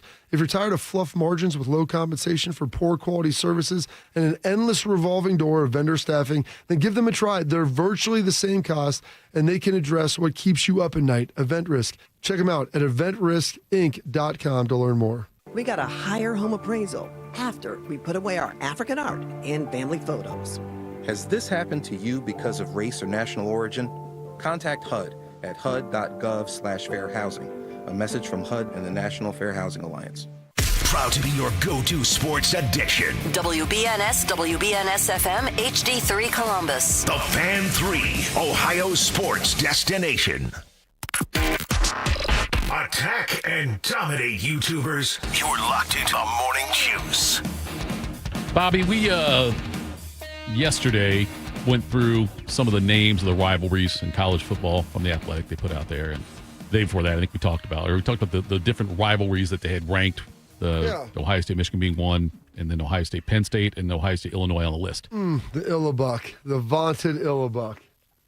But after that show, I went back and did a little bit of research because they had Penn State, Ohio State listed on there. Since Ohio State last lost to Penn State, 9 teams have beaten Ohio State. Yeah. Do you know the 9? Clemson. Yep. Bama. Yep. Oregon. Yep. Michigan. Yep. Michigan. Oh, Missouri. Missouri, that's 5. You got 4 more out there. That's a good pull. Purdue. Good job on that, Bodes. Iowa. There you go. That's right. Those were okay. So Urban, those are both after that with Urban. There are 2 more I think you're missing, and they are not Big Ten teams. Yep. Who? Did they lose a non-conference game? I think one was non-conference and one was a what year was this? Postseason 2016. Game. Oh, Oklahoma. They lost the flag plant. That's right. The flag plant. And then who else did they lose to? A team that ended up winning the national championship. Alabama, Clemson. Georgia. There we go. Yeah, that's right. Semifinal. Yep, that was it. Yeah. So don't call it a rivalry. Anyway, Bob. But don't call it a rivalry. Ohio State, Penn State. I hate when people call it a rivalry. I've never considered Penn State a rival of Ohio State. Well, Penn State is unrivaled, aren't they? Yeah, they're unrivaled according to everybody else. What do you determine the rivalry to be then, Thitoff? I would say it has to have a much longer tradition than, and I don't know what the number. I don't like a number of years on, but I just don't. I think Penn State is too new to the Big Ten still. What, 94 was their first year? Is that right? 93. Yeah. But I don't. They've played every year since then. Yes. I don't. You know what? The only other team that Ohio State's played every year since then? Michigan. Yeah. Yeah. That's a rival. But I don't know. I don't get that vibe from that. You go look at the games, despite the fact that Ohio State's about 2-1 or maybe 3-1 now in victories. But you go look at the games and the number of one-score games that's transpired over the last 20 years, and that rivalry, which you define as a non-rivalry, is more significant and is more. There are more of those games than there are against Michigan. And it's not even close. Oh, I'm sure. No, I'm sure. I just don't have. I don't get the rivalry vibe from them. I don't think. I think it's good games. They're competitive matchups. They're good games that happen every year. Well, not anymore. They're not going to. Well, but, okay. Yeah, they're I just good don't. Games that have happened every year for the last 30 years. There have been some stinkers in there for sure. I remember what did Penn State beat Ohio State the one year when they had Kajana and Kerry Collins? Like that was the first or second year in the Big Ten. I know. I said in the last 20 years. Yeah, last 20 years. No, that's fair. Yeah, I know. There's you're right. been one year that Ohio State smoked them. Wasn't they at Hamlin or Hamler? KJ Hamlin, I think. Yeah. There was, but generally those have been the best games. Those have been the best Big Ten games over the last 20 years. What do Iowa and Minnesota play for? Do you know what that trophy is? Is that Paul Bunyan? Might be. Is that Paul Bunyan's axe? Is Or is that the pig? Babe? That's the pig? That's the pig, I think. Okay. And I'd forgotten about this. Floyd of Rosedale, I think. Yes, that's what it is. You're right. Back in 2020, when Iowa was ahead 35-0, 19 seconds left, Kirk Ferentz called 3 timeouts. He said, I thought I'd leave the timeouts in Minneapolis and take Floyd with us. Also in Floyd of Rosedale, yeah. 2006, this is on The Athletic, Ferentz kicked the trophy, broke his toe. After a 12-10 win at Iowa in 2023, PJ Fleck took Floyd of Rosedale to his home in the southwest suburbs to spend the night with him and his wife, Heather. Oh, Heather. The Ohio State Penn State is listed in Wikipedia under the Big Ten football rivalry games. Okay. Ohio State's probably Big Ten. Penn State's biggest rival, aren't they? So they play obviously Ohio State. It's Michigan. Michigan's number one. Before they broke into divisions, everybody had 2 locked-in conference games. For Michigan, it was Ohio State, Michigan State. Mm-hmm. For Ohio State, there was Michigan and Penn State. Mm-hmm. Penn State's was Ohio State and Michigan State. Oh, was it Michigan State? Okay. Yes, because Maryland wasn't in yet. But they played. Michigan State used to be their final game of the season every year. They play. It's called the land grant, like the land grant trophy or whatever. Is what the land grant something is what they had in there. The land grant trophy is what it's called. But even that dates back to when they joined the conference, probably, right? All of so that starts, Penn State still doesn't even have a. Do they have a long term team? Pittsburgh. Used to be Pitt. Used to be Pitt. Yeah. Pitt was the one. West Virginia maybe for a while too. Mostly Pitt. Yeah. I think they had played Maryland a decent amount. Because they have more non-conference stuff because they were not in the conference for so long. Yeah. But yeah, I mean Penn State and Pitt had played 100 times. Two different they rivalries. Played Syracuse 71 and West Virginia 59. 2 different rivalries in the Big Ten will have centennial anniversaries for their trophies this year. It's the Illabuck was first played for in 2025. In 1925. But the first time the turtle was real. Yeah, they used to paint its shell. And at some frat house. It died in 1927, and that's when they put the wooden Illabuck in place. The other one celebrating a centennial this year is Purdue, Indiana. Wow. When you think college football. Do you know what they play for? The old Oaken Bucket. Right, they play the old Oaken Bucket. I'm pretty good on these rivalry ones. I know you are. I'm very impressed with that. You've got like a Bodie presidential knowledge-esque vibe to you when it comes to these trophies. Well, because I understand what rivalries are, Thitoff. Just means more. Bobby, just because me and my buddies get together and call it the Columbus Majors every year in golf doesn't mean it's really a major. We can call it that. Doesn't mean it's a major, though. So I don't. It is in your heart. In my heart, that's fine. But I don't expect anybody. It's like the memorial. I don't expect anybody else outside of us to call it a major. And I hope they mock us when we talk about that. So I'm saying, just because they say it's a rivalry doesn't mean it's a rivalry. The old Oaken Bucket was taken from a water well on a farm in southern Indiana. They say it's about 180 years old, they believe the bucket is that they play for, the old open bucket. So, let me just run this off to you. Go ahead. 2024, Ohio State 20, Penn State 13. Okay. 23, 2012. 22, 44-31, but it was a closer game than that. 21, 33-24. 20, 38-25. 19, 28-17. 18, 27-26. 17, 39-38. Oh. 16, 24-21. This was a little bit more of the beatdown of 15. 38-10. 31-24. Oh, this was the Hamler game. 63-14. Yeah. 35-23. 20-14. 38-14. 24-7. 13-6. 37-17. 28-7. That was the last 20 years. The first 20, or 05 to, I guess, 93, well, Penn State dominated really early on. But, yeah, I mean, we lost to them 17-10, 21-10, 21-20, 13-7. Like, there are much closer games and better games than Michigan over the last 20 years. I don't dispute that at all, Bob. I think it's absolutely been competitive games. And I told you before, it's a game that scares me a lot on the schedule this year for Ohio State. I still just don't think it doesn't feel like a rivalry to me. And they've played it almost over the last 10 years. It's almost always been played like right around holiday or Halloween weekend.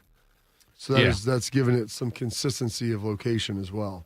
Sure, so that has all the ingredients. They play it about the same time every year. Is it played every year continuously? Yeah. Yes. Have the games been compelling and good? Is there something on the line that matters? Because Penn State's generally been a very good team. Mm-hmm. All of those things are true. Right, but it just doesn't. It's not a rival. It doesn't feel like I don't know. I think Ohio State Wisconsin's a more significant rivalry. How many times has Ohio State played Wisconsin the last 10 years? I don't know. I can't even tell you. Yeah, probably 3, maybe less. Okay, but I would have said Wisconsin was a significant rivalry in the 90s and 2000s. Yeah. But since 2012, I think they've played 3 times. Would you prefer that Penn State's on the schedule every year? Yeah. You would? And a lot of people that played at Penn State were disappointed that the administration chose not to do that. Was that, okay, when did that decision? Was that a Everybody got to submit what they wanted for their locked-in rivalry games. Remember when before they went back and added Washington, Oregon. Like Iowa had 3 protected rivalries. Yeah. Like Minnesota, Nebraska and Wisconsin, I think.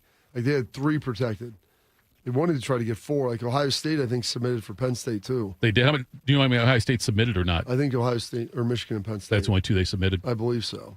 They didn't even submit Illinois with the Illabuck on the line? Because they haven't played Illinois. When they went to that, Illinois was not one of the protected rivalries, Right. like I told you. Yeah. Like in 1990, whenever they joined the conference in 93, I want to say, that's when Ohio State and Penn State played every year from then on out. Illinois did not play anymore on a consistent basis. Gotcha. I only played Illinois my freshman and senior year.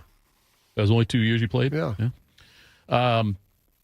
So Penn State did not submit for any. No, because they're unrivaled. But could someone have stepped up and said, like, could the Big Ten have stepped up and said, you know what? I didn't put anybody on there. Force you to play it? We're going to make you because Ohio State had you on their list.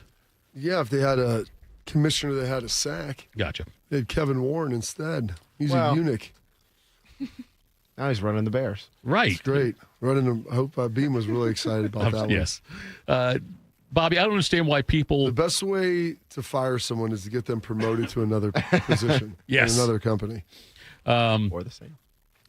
Rothman told me, he goes, man, the Vikings gave him a glowing review. I was like, of course they did. Sure. Why Get not? him the hell out of there. Yes, that's what it was. Bob, I don't know why anybody with significant money would choose to set off fireworks. Najee Harris suffered an eye injury from a fireworks accident. Of course. That's what happens. Now, his agent said it was a superficial wound. Just a flesh wound. Right. And he'll be expected to be ready for the upcoming season. It's all good. It resulted also in injury to several attendees, the mishap did. One person was hospitalized after he lost fingers in the accident in California. That's why you don't hold them in your hands. That's why you don't do that. But Najee Harris, though, and I know we had... You're never going to convince me not to set off fireworks today. Why? Why? Because I enjoy it. And because I like to do things in life. It's America. There's nothing more These colors American. don't run. I'll blow off the next hand the following year. Watch this. You can't let the fireworks win, Tito. Of course. When I was younger, when I was in my teenage and 20s, I enjoyed doing it. I will never just submit to the softness of old age. My wife, I don't think appreciates that, but I'm always chasing edges. You're never gonna be. I'm not gonna be a soft batch cookie. I will never be a sphere. I will always be a cube. I understand. I may get weathered and may not be as sharp, but I'm gonna try. But the fact you're not as sharp and you're not as fleet of foot as you once were, Bob. Still fleet of foot enough to get the job done. You got shrapnel in your leg. That's fine. You did get it done. Bruise on the leg. I did get it done. Long way from the heart. It was fine. I'm just saying though, Bob. It seems like the risk is not worth the reward. Well, maybe you don't love this country enough. That's what it is. No, I love not having the shrapnel. Paul Revere could have said the same thing, Tito. Of course, he didn't like horses. He was getting too old to ride.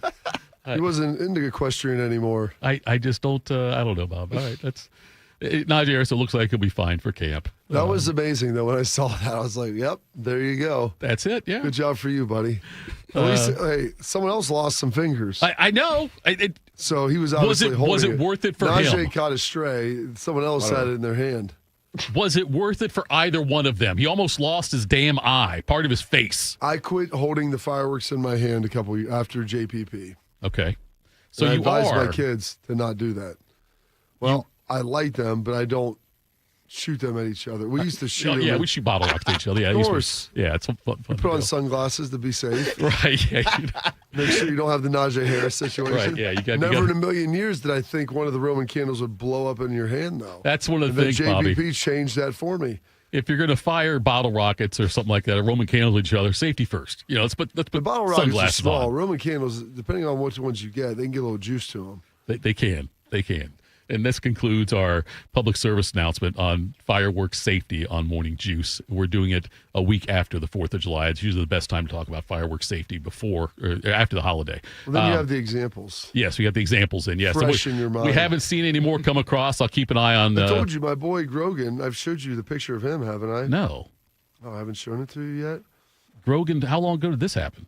Oh, last year. Rothman hates it. I send him this picture every once in a while. Grogan's a cameraman, too. A cameraman here? We used to work here. Now he works for WWE. Yeah. Last summer. This was last year, dude. Oh. He's got a glass eye now. Yeah, he does. Damn alligator bit my hand off. Cut me down to my prime. That doesn't prevent you from doing stuff still. It encourages me. It encourages you. To be safety first. You want to be a picture on someone's cell phone someday? He loves it. He sends it all the time. I show him, he goes, show your kids. I'm like, I do. I talk about it. And I have taught them how to light them off safely and productively. And you got two eyes. I mean, if one of them goes. So it's his right eye. They had to build him a camera bridge to go across. So he shoots he has to shoot with his left. And it's amazing. Like, of all the occupations to lose an eye, cameraman would be up in the top 10. I would say is not even top 5. That you might need it. All right. He laughs about it. I can't laugh about it. He loves America, too. Because he loves America. Right. He loves America. Big John Cena fan.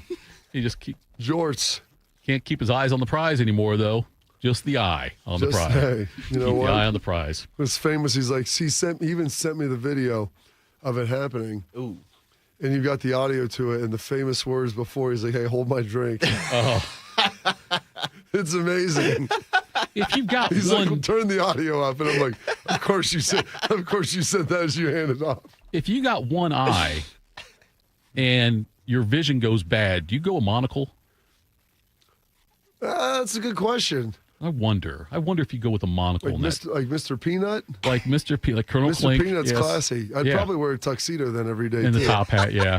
And dress like a peanut. Have a cane. Yes, the cane. I think the cane would be my go-to. If I was going to have like permanent flair, I think that'd be my flair I'd choose. But you don't want a cane that's curved. You want one of the ones with the ball at the top. Yeah, that's right. A Mr. Peanut style cane, like Penguin that has a sword at the end. Yes. You can fire out. Yes. Stab somebody, shank him a little bit. Yes. Like a bayonet. That concludes our flair talk for today as well. Let's switch gears a little bit. Coming up next, Ya Highness Chad's going to give us a best bet for the weekend. We'll do that next. Morning Juice. You know a thing or two about the moments in life that matter. You've seized those moments to embrace joy, accomplish great things, and build meaningful relationships. Is it time now to sit back and reflect on a life well lived? Maybe. Or maybe there's more to be done. Maybe this is the most important moment you've encountered yet. By volunteering with AmeriCorps Seniors, you can seize the moment, lend a hand, and get back more than you give.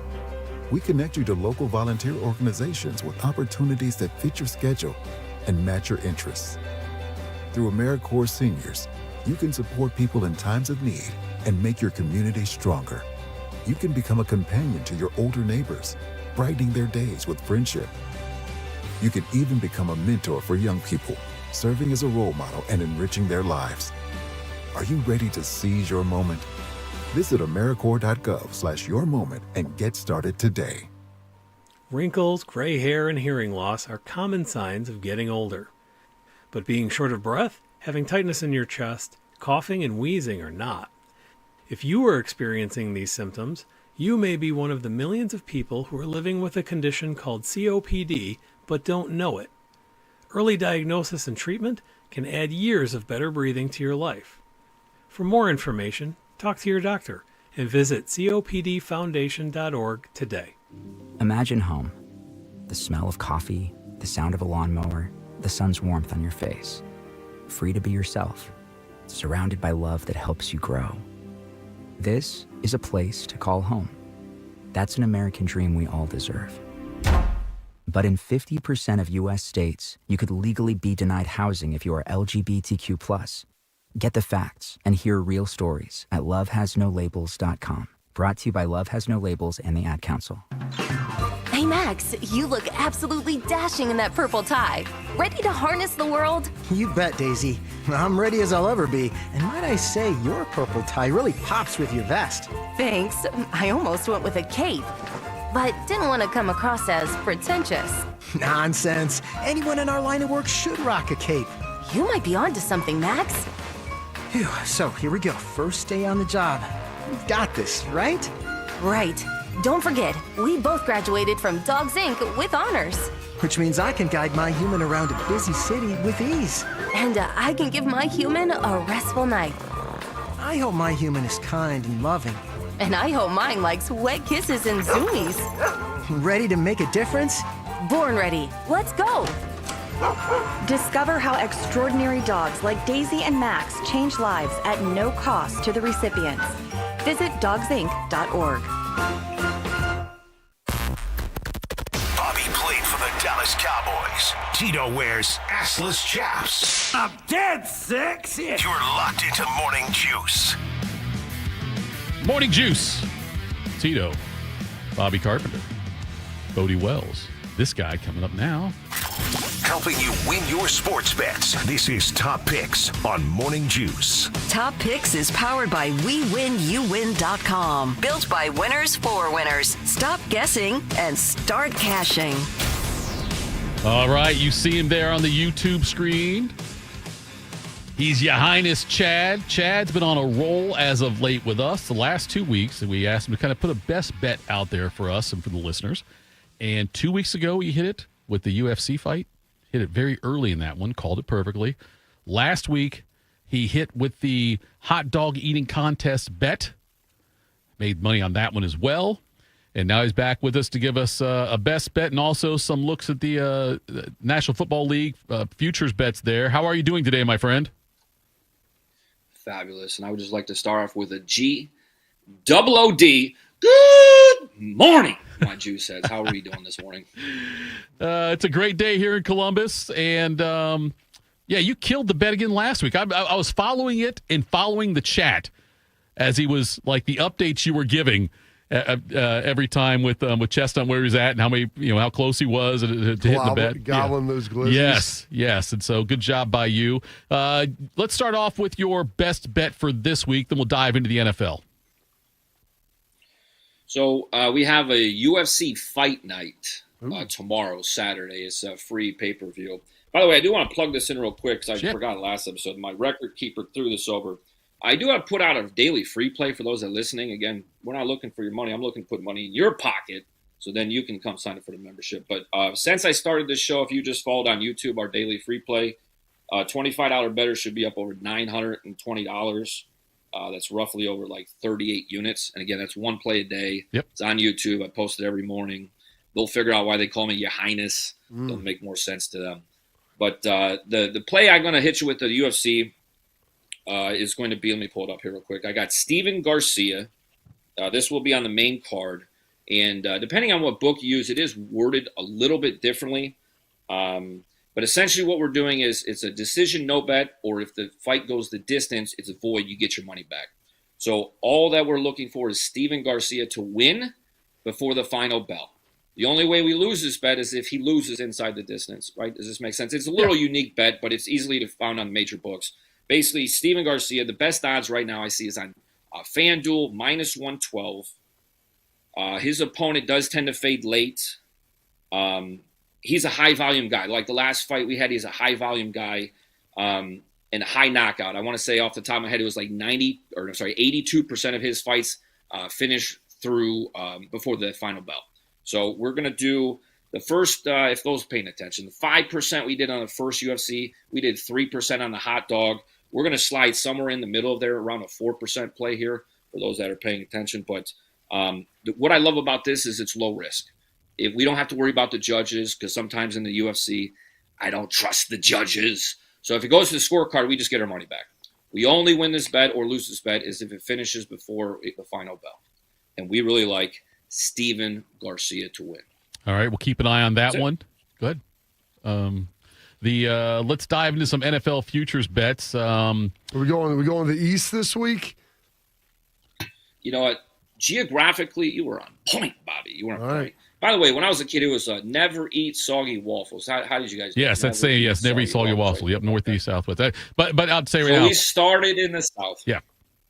Go ahead. No, I was going to say I don't know what direction. If I'm outside standing, Bobby, do you know like what direction you're facing easily? Well, if the sun is high or low, I do. So that helps. Okay, but if you can't see the sun, let's say you're somewhere where you can't see the sun. The rainforest. If you're in this room, do you know which way you're facing? Yeah, I think we're facing north right now. I don't know which. I can't argue with. I didn't know. Given the fact that I think Twin Rivers runs north and south, and that's too much thinking for me. Yeah. Go ahead, Chad. Listen, if Jeff will be here all day trying to figure that out. Yeah, I didn't know we were in a lesson here. Yeah, I know. We started in the South. We headed west. We're going to the East. We will finish in North because I got a sweet play for you guys next week in the North. That's going to hit home for your viewers. But in the East, let's start with the AFC East. Buffalo Bills, it's third division to lose. Yada, yada. It's boring. It's like minus 250. Who cares? I don't think anybody's going to beat them. Who you worry about? The Dolphins? You worry about the Patriots? I'm not even going to mention the other team, the Jets. Anyways, I'm not betting this. I don't think anybody should bet the East. If you really are fiending, you got the tingles, you need the itch, you need to put a little bet on the East, wait a couple weeks. Maybe the Bills start off like 2-2 and the Dolphins come out high like 3-0, 4-0. You might get a better number 3-4 weeks into the season. But right now, to late minus 250 to win get out of town, Jack. Yeah, that's rough. Leave it alone. Now, the NFC. Now, this plays a little hard. This is played to your heart, Bobby. The NFC East, bring back some memories. Yeah, it does, but this not the teams that you're going to be talking about probably. Well, that's fine, but I want to bring something up. It's been 20 years since an NFC East team has gone back-to-back. Now, it was the Eagles from, I think, 2001 to 2004, right? That was the Donovan McNabb, Andy Reid, right? Terrell Owens years, I do believe. They're not repeating this year. I got the Washington Commanders. Ooh. JD, Jaden Daniels, I love this kid. I love this kid. How stupid is ASU? I mean, he was right here home, 10 minutes down the road from me, and they said sayonara, and now look at the kid. So I like him. They've added a lot of great talent around him. I like the coaching staff. But part of this is just numbers. It's been 20 years since they go back to back in the NFC East. I like Washington. You can get them around plus 250. I think the juice is worth the squeeze. So that's what I like for the East. Does the Terry McLaurin situation, the fact he's holding out right now and wants a new contract, would that sway you? Holding out from what? Well, not hold. He didn't go to camp. I'm sorry. He's unhappy. You're right. There's nothing to hold out of right now. Conscious objector. You're right. Conscious objector. That's a better way to put it, Bob. Does his status, would that impact your pick of the Commanders either way? Yes. I mean, we're July. I mean, a lot of guys hold out, and then come August, they're back in camp, things like that. So I wouldn't put too much weight. Let the agents, let the front office do their job. Scary Terry should be putting up numbers this year. But yeah, it's one of those things. Every diva is a wide receiver. You got to deal with this prima donna stuff. You know, the farther they are away from the line of scrimmage, the more that mouth runs. Bobby probably can tell you. You get the guys out on the outside, that mouth don't stop. Just up there, jabberjaw. So, yeah, just let the agents do their stuff. Let the front office do the stuff. Let the players play. But I think Terry will be suited up and ready to go come game one. The Saquon Barkley thing is really something that the amount of touches he had last year is a bit daunting. And to think that how late he played into the season then, because after he goes to the Super Bowl, he plays until mid-February. But how many touches he had, including regular season and postseason, I got a feeling he's not going to have the same kind of durability this year with the Eagles. And, yeah, I think that will affect them also. I love this Washington pick, though. Yeah, and here's the thing with running backs, and this is part of the reason why the Giants moved away from Saquon, stupidly, and why they got rid of Derrick Henry, and why he ended up in Baltimore as well. Because there's this thing in the NFL where you get to 29 as a running back and they think you're done. Right. So I want to say Barkley's right on that cusp or coming right up on that 29. Henry, I want to say, is like 31, 32. Mm-hmm. If I'm a fantasy football owner, I might be looking to avoid these guys this year. Not that they're not going to do good. I do think we have a little regression from both of these. Barkley especially, I think he had the hugest chip on his shoulder to just shove it right up the Mara family and the Giants and everybody else there in New York. But you're right. A lot of workload, deep run in the playoffs. It breaks down the body. This is the NFL. Guys get hurt all the time. It's tough to repeat. They got the target on their back. Everybody's gunning for them, right? I mean, everything leads up that they're getting the best out of everybody each week, right? Bobby probably can tell you that. When you go in to face the reigning Super Bowl champions the next year, you were giving them everything you got. So the Eagles got that on their plate too. He had 482 total touches last year. Barkley did. And usually 482. Yeah, and I mean, usually if you get up over like 360 or so, there's cause for concern, but he had 482 total touches last year. Derrick Henry had 388.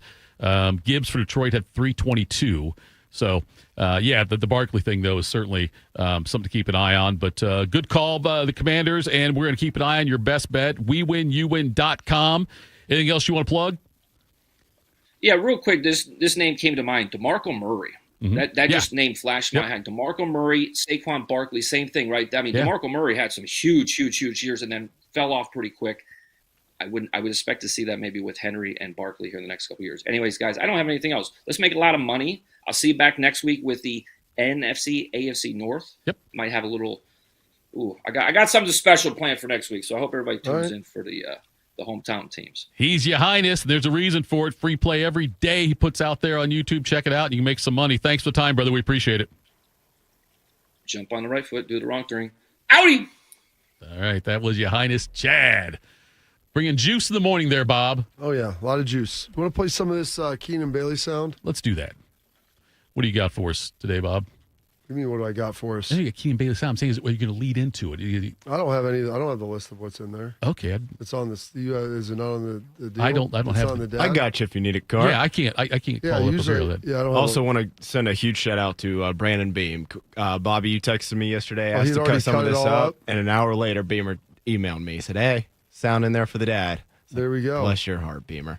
I'll just run through it real quick. You tell me when to shut up and pick one. Best tight end room in the country. First time with his own room. He's got to be tough on the guys, how he recruits. Mindset in the room, his recruiting pitch. Let's do tough on the guys. Have to be tough on the guys. All right, let me make sure I got my dad up here. Here's Coach Bailey on being tough on his tight ends. It was kind of refreshing. We brought in Will Casameric, who I thought was like the biggest badass in the portal. He didn't even start at OU. He was a great addition. But like the whole mantra, that first meeting, I brought him in and I said, guys, you're the least talented group on the team. And like they kind of look at you sideways because everyone has pride, but like you go up and down the hall, like no one's talking about the tight end. So the first meeting I showed him a clip from that Jordan documentary of the Detroit Pistons, the Bad Boys. And like the Bulls could not freaking beat them. And the Bulls had all these all-stars. And you guys remember, like the Pistons just beat the shit out of the Bulls. And these were the baddest dudes on the court. No one messed with them. They went the hardest. I said, guys, that's got to be us. If we are not the hardest playing group on the team, the toughest group on the team, at times we got to be pricks. Then we're not going to hit our goals. And I firmly believe that. And like, there was definitely times where like, we definitely crossed the line for sure. Like myself, my GA Sean Binks was a freaking all-star. Like definitely like we needed to simmer down. Like Chip Kelly pulled me aside. Our first away game, our first Big Ten game was an away game at Michigan State. And the first drive, Kaz gets a 15-yard penalty because he's bodied at the end. And like, he might've did like a little extra, but like, and like, Coach Kelly observed that I didn't really get on him like that because I told him, I said, first 15-yarder, like, I'm not talking about a headbutt. I'm talking about I'm taking a guy against his will and putting him down. Like, that's on me. Like, I'm never going to tell you not to do that. Never. Now, we got to learn how to practice and do all that sort of thing. But Coach Kelly's like, I don't know if we could have that. I mean, you fast forward 8 months, like you just said, like, we get to the playoffs. The first play against Tennessee, I said, Coach, throw it behind my tight ends. We had Kaz and G out there. Kaz bodied a Tennessee DB on the perimeter. G blocked his guy out of bounds. We popped it off. Like, you fast forward to the national championship game. 4 tight ends on the field in the red area. All the Heartline's first-round receivers watching 14 personnel, and we're just smashing skulls in. So, like, it kind of worked. I think you get what you emphasize. And, like, this year we knew it in the tight end room we had to be a bunch of tough guys out. Yeah. Trying to keep it PG. Good stuff there. I mean, because it was funny that guys were the least talented room in this building. And it was funny, like the harsh reality of that, of just saying, like, look at all these 5-star guys, and everyone gets enamored by the receivers at Ohio State, but the tight end room and the volume of guys that they have gives a lot of versatility to that offense and allows them to do things that make them really hard to defend. But tight ends are never, or rarely, I should say, a predominant feature as far as catches in the offense. You know what I mean? Like, it's Cade Stover was second on the team in catches. Stover was second. And I wonder if that's going to, how that will be if that will change this year with Max Clare there. Yeah, and I don't know if he's got the clip with Max Clare that we was talking about Max. He may not explicitly said it, just how maybe it's on his recruiting. Play that, because I think he talks about Max. Okay. This one's a minute and a half long here. Yep. Yeah, I just try to be genuine. Like, everyone's different, but like, I flew out to Norman, and Nate's brother was playing. He was a starting tight end for the Sooners, and you go to his high school, and it's like a picture of like Jesus and the president, and then like Bob Stoops. Like, it was, I just kept it real with him, and I coached him really hard, and I think kids like that. And I'm young, I'm working out with the guys, and I'm not saying that's why they're coming here, but they're like, all right, this guy's genuine, he's not foolish, and that's just kind of that's how I coach. So I'm going to try to be like that in recruiting. I mean, the Max Clare one, he literally came in on a Sunday. He was in the portal, and he left Texas, and like a 3-day trip at Texas. And he came in here, and I had, for 2 hours, all we watched was a cut-up of plays that he could be better. Like, I'm not telling him how many receptions. I never once talked about receptions.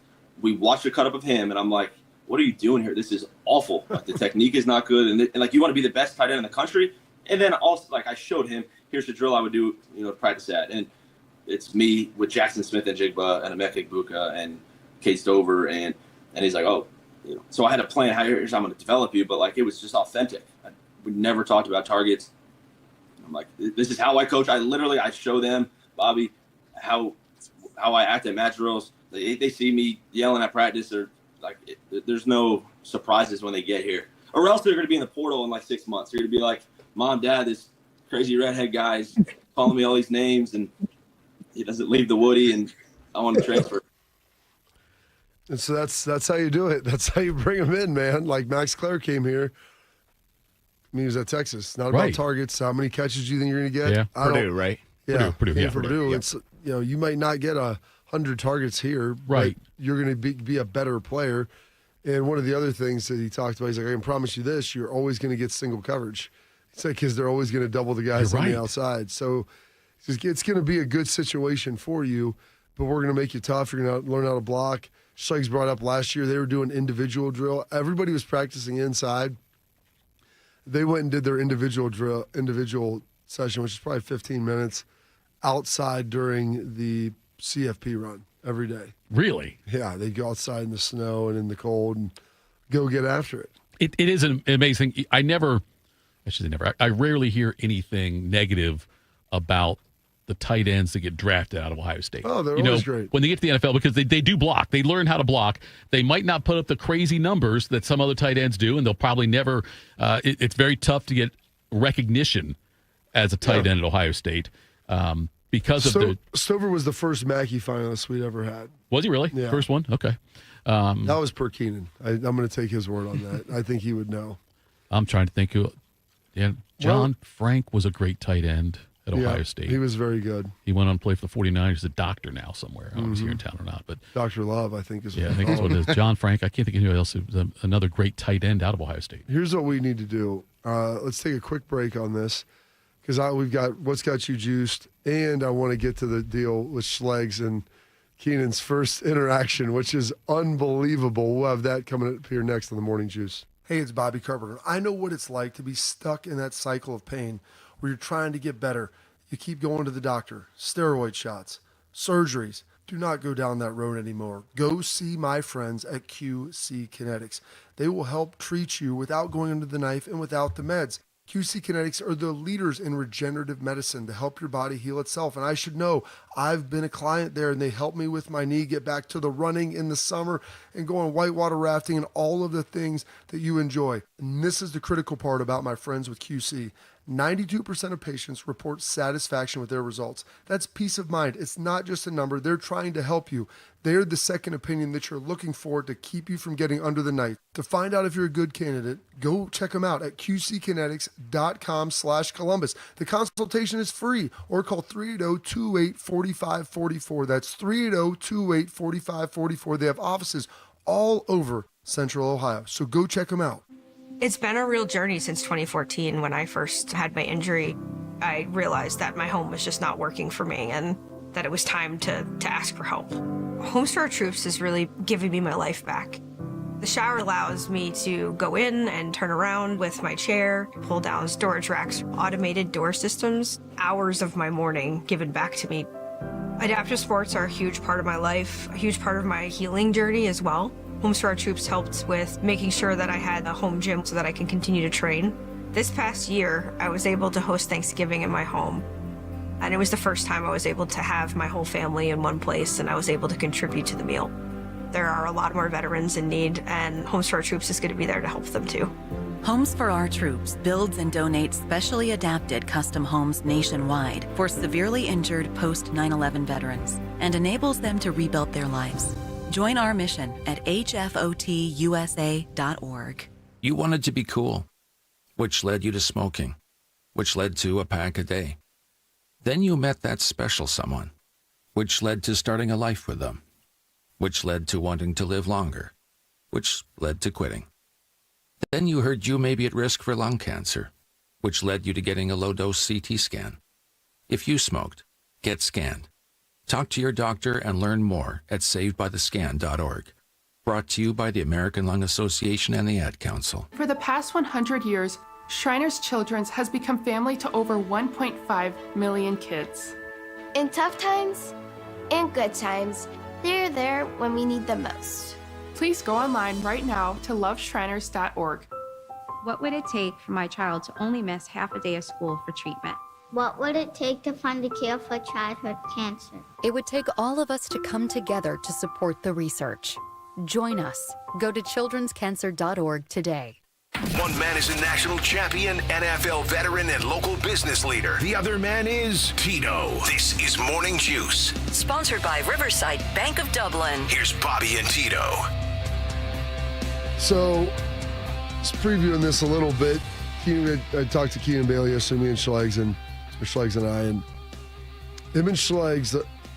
Keenan has been here for a long time. He was at Notre Dame as a recruiting intern when he was going to school there, and then he came here with Tony Alford, wanted to get into coaching, and he's been at Ohio State, in some facet. He's coached about every position group. He said he talked about getting into this, and there's more. We can get into some of it on Monday, but he had a long journey, but he missed Schlegs' first tenure here by about a year. I think he was a year right after him. And then so when Schlegs was helping out in the weight room this year, filling in, he was running some of the group. He'd never been around Keenan before, and Keenan would go in and lift with his dudes. And Schlegs ain't having anybody step on his turf without understanding what's going on. And here's a little nugget of Keenan talking about his first interaction with Schlegs, which was unbelievable. But hey, I'm shocked you did not bring up how the guy across from you wanted to kick my ass the first time he met me. Okay. Well, we'll listen. We'll go with that right now, and then you can tell the story because Mick doesn't like anybody in the weight room. No, I stay out of the way. But when I'm training with my guys, then I'm in it. It's not like a token. Like I'm touching the line, I'm doing the reps. We have this new coach who I kept hearing about. This like godly figure comes out of the clouds to work with us. The first day, introduced. I'm looking forward to making a new friend, being welcoming. Coach introduced me to Coach Schlegs, and I don't even think Coach Schlegs said hi. He's like, "Hey, when I'm training my guys, get out of the way," or something. Just out of left. And I didn't like the way I looked at him. I didn't like the way he looked at me. Coach Mick was like, "Guys, it's 5 a.m. You guys are gonna love each other." And sure enough, like a week later, we're like best friends. It's amazing. They looked at each other. Schlegs kind of chested him up. It was unreal. I'm like, dude, what are you doing? So who is this guy? Like, he's the tight ends coach. This was 5 in the morning. Dog when it comes across another dog. It's it really was. Until I know you. Right, yeah. It was super early. Standoffish. Hit it off. What's got you juiced? Sponsored by Billiards Plus. Find your next grill and everything you need for the master griller. Billiards Plus on Dublin Center Drive in Dublin. According to published reports, it's Friday. Bob, I think that means you go first. I don't have much time, but let's hit this Barkley story on Jordan. This one I knew Michael Jordan was crazy. Michael's the most competitive person I've ever been around in my life. So me, him, Chuck Daly, and David Robinson go play golf one morning. We're playing Puerto Rico that afternoon. So Chuck says, "Hey, guys, we played 18. Let's go." Michael said, "I'm going to play another 18. Chuck said, "We got a game tonight." He says, "I'll be good." We get to the game. He's like, "Hey, David, you got this guy. Charles, you got this guy. Michael, you got this guy." Michael said, "No, I got the point guard." He said, "You don't want to guard the 2 guard?" Michael looked and said, "I said I got the point guard." He said some shit about me in the newspaper, and I'm going to get him. We're looking around like, uh-oh, this little kid in trouble. It's just amazing how he played 36 holes of golf. And he's guarding this dude like it's game 7. And he's talking, "Don't you ever say my damn name again." I'm looking at Karl Malone. I'm like, "Yo, man, there's something wrong with this dude."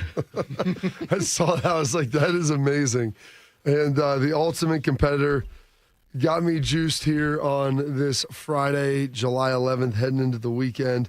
My wife is going to be going to Delaware with our daughter for her final lacrosse tournament here of the summer. So that drive for her, probably not the most juice-filled thing.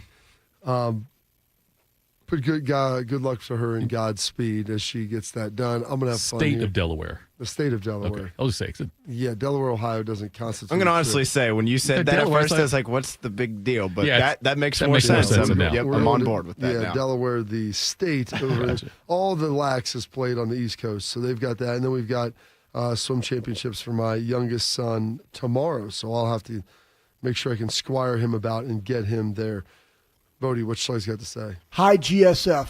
Give a crap factor, but substitute the C for a word that starts with an S, okay? So everybody, yes, use that, right? Because that's how I look at people. Like, what's your GSF? What's your GSF? I love it, Schlag. So what's got me juiced, guys? It's Friday. It's the best day of the week. Tito? Yes, sir? Chest and Arms Day. You in? Chest and Arms Day. I like it. I think I need We'll start next week. A little pump up You for the got to weekend. start on Monday, Yeah, right? maybe start on Monday, yeah. Also, what has me juiced, whenever we hit Fridays, I like to go ahead and look at Saturday and Sunday today in history to see what we might miss. Right. And I came across this on Are you Sunday. serious? Yeah, Sicko. just like the birthdays and stuff. Sure. I don't dive into it too much. Just see if there's any like comedians or musicians or anything, actors, anything like that, famous people, celebrities that are celebrating a birthday. And I saw this guy on Sunday turns 56 years old. He used to be a doctor, graduating from Duke way back when, turned into an actor, Yes, Ken he did. Jeong. Probably most famous for this role right What's here, up? Mr. Chow in the Yes. Hangover series. Feeling better? You all right? You warm enough? I don't know. Come feel my balls and tell me. I've been locked in a fucking icebox all day. Hey, Alan, you want my awesome sunglasses? You just asked Chow. You don't have to kill me. Chow, nobody killed you. You were already dead. You didn't have a pulse. Oh, you never do blow before? Sometime your heart start up again. Read a book. Look, I'm sorry. We're just having a bad day. Oh, you're having a bad day? Did you die? I got shocked. But did you die? That is from the second Hangover movie out of the three. The first one's the best one. They kind of got a little bit worse as the trilogy went on. But nevertheless, they were all pretty good. And it's hard to believe a guy who could be so smart in the medical profession and get all that stuff done can just give that up and be like, you know what, I'm going to go make a whole bunch of money in Hollywood. Give that crap up and you're going to play golf. Yes. Tito, what's got you juiced? I think my sister's in the chat. That's got me juiced. I don't know if she'd be up this early and would join the chat or if one of my nieces logged in as my sister. My nieces are in town from Virginia. But anyway, so seeing their name on there got me juiced a little bit. Sammy Sass, the former UA basketball player, and football player, actually, three-sport starter at UA for years. Then went on to Wright State and got picked up by the Myrtle Beach Pelicans, the Cubs minor league affiliate. The Cubs signed him. He's playing out there, and he got his first professional hit yesterday. Nice. As the DH went 1 for 4 in the game. So good for him on that one.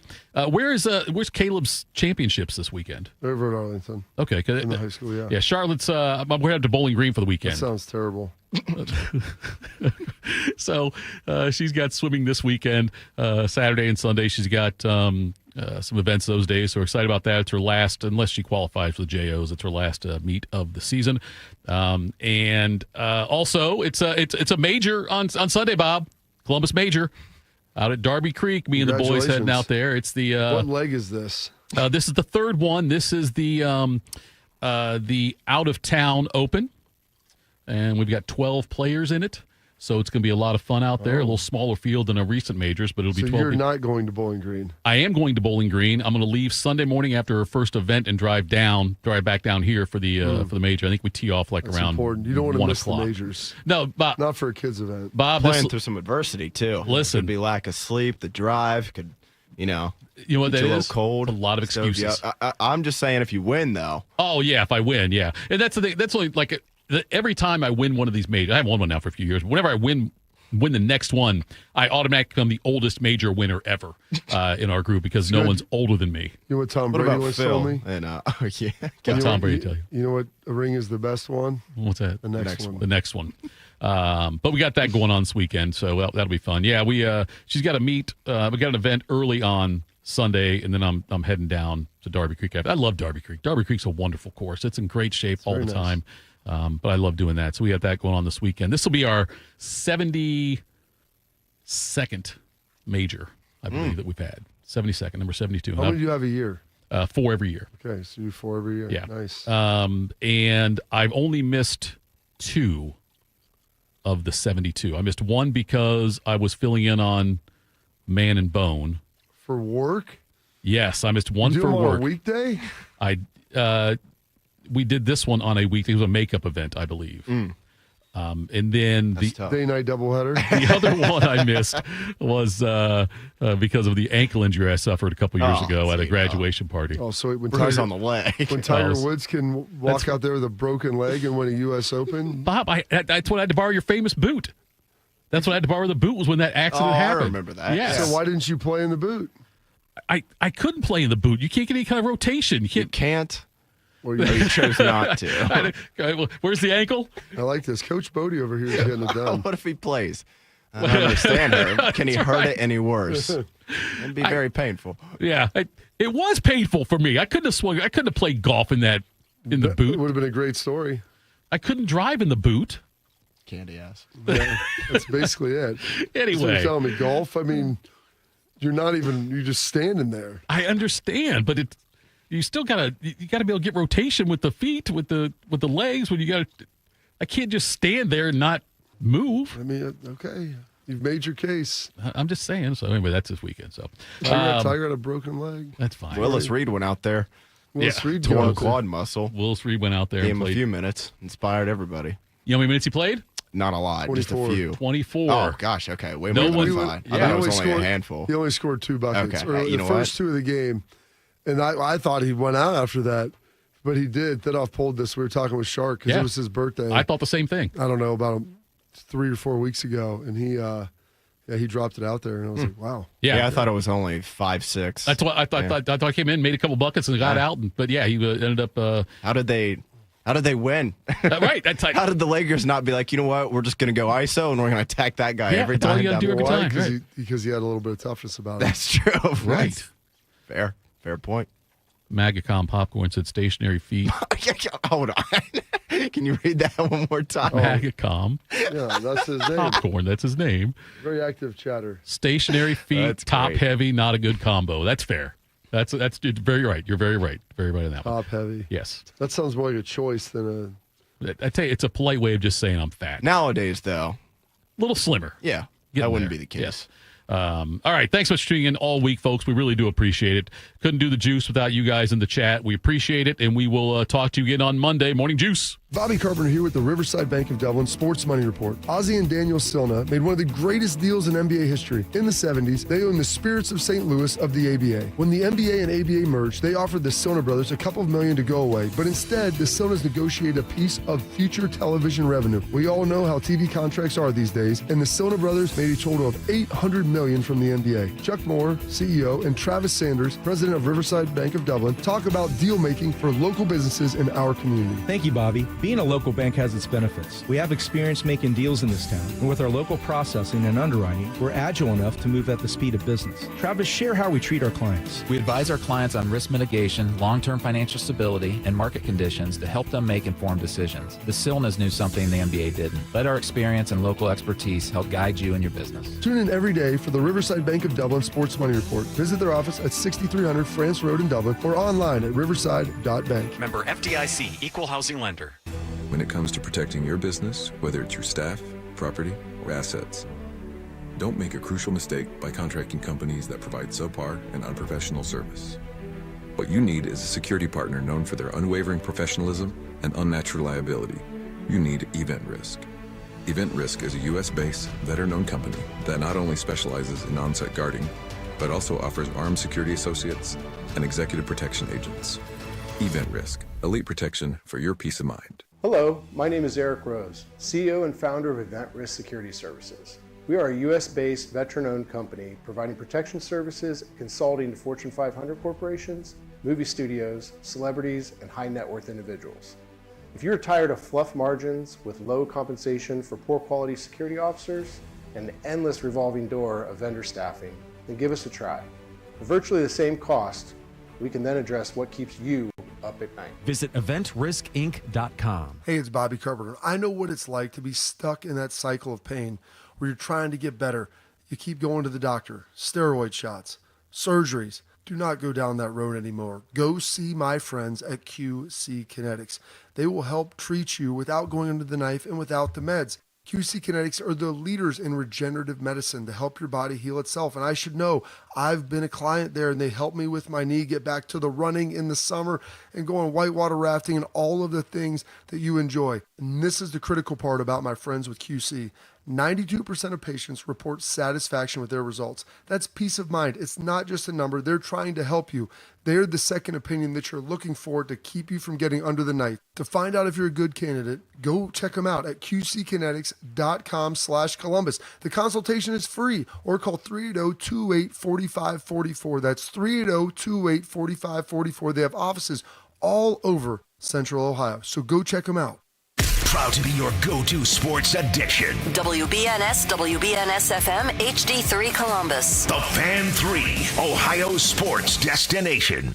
Edition on the Daily Tip on the BetMGM Network. Thanks for being with us live across the country from 6 a.m. to 9 a.m. in the East. Coming up, we will get you updated on the Scottish Open in golf with the Open Championship on tap for next week. In 20 minutes, we'll talk about a possible name change, the new uniforms, or at least the Super Bowl era uniforms, and the upcoming season for the Washington Commanders. And we'll do that with Grant Paulson from 106.7 The Fan here in the nation's capital. And finally, our best bets ready to go at 8:40. Also, welcome to our audience on Stadium. You can stream our final hour on BallySportsLive.com and the Bally Sports Live app. Chelsea, we will get into the Scottish Open very quickly, but I got it. You got the package. You got the potion package delivered.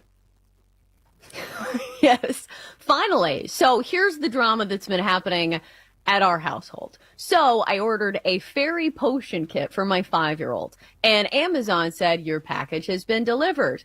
There was no package on our doorstep, and my 5-year-old obviously is very disappointed. So I said to myself, okay, so they must have delivered this fairy potion package to another house, or somebody stole it from our doorstep. But luckily, the package is now on our doorstep. It is opened. So somebody opened this package and said, did I order a fairy potion package? And they said to themselves, probably not, even though I would have liked to see the look on their faces when they opened that. Well, I'm glad you got it. I needed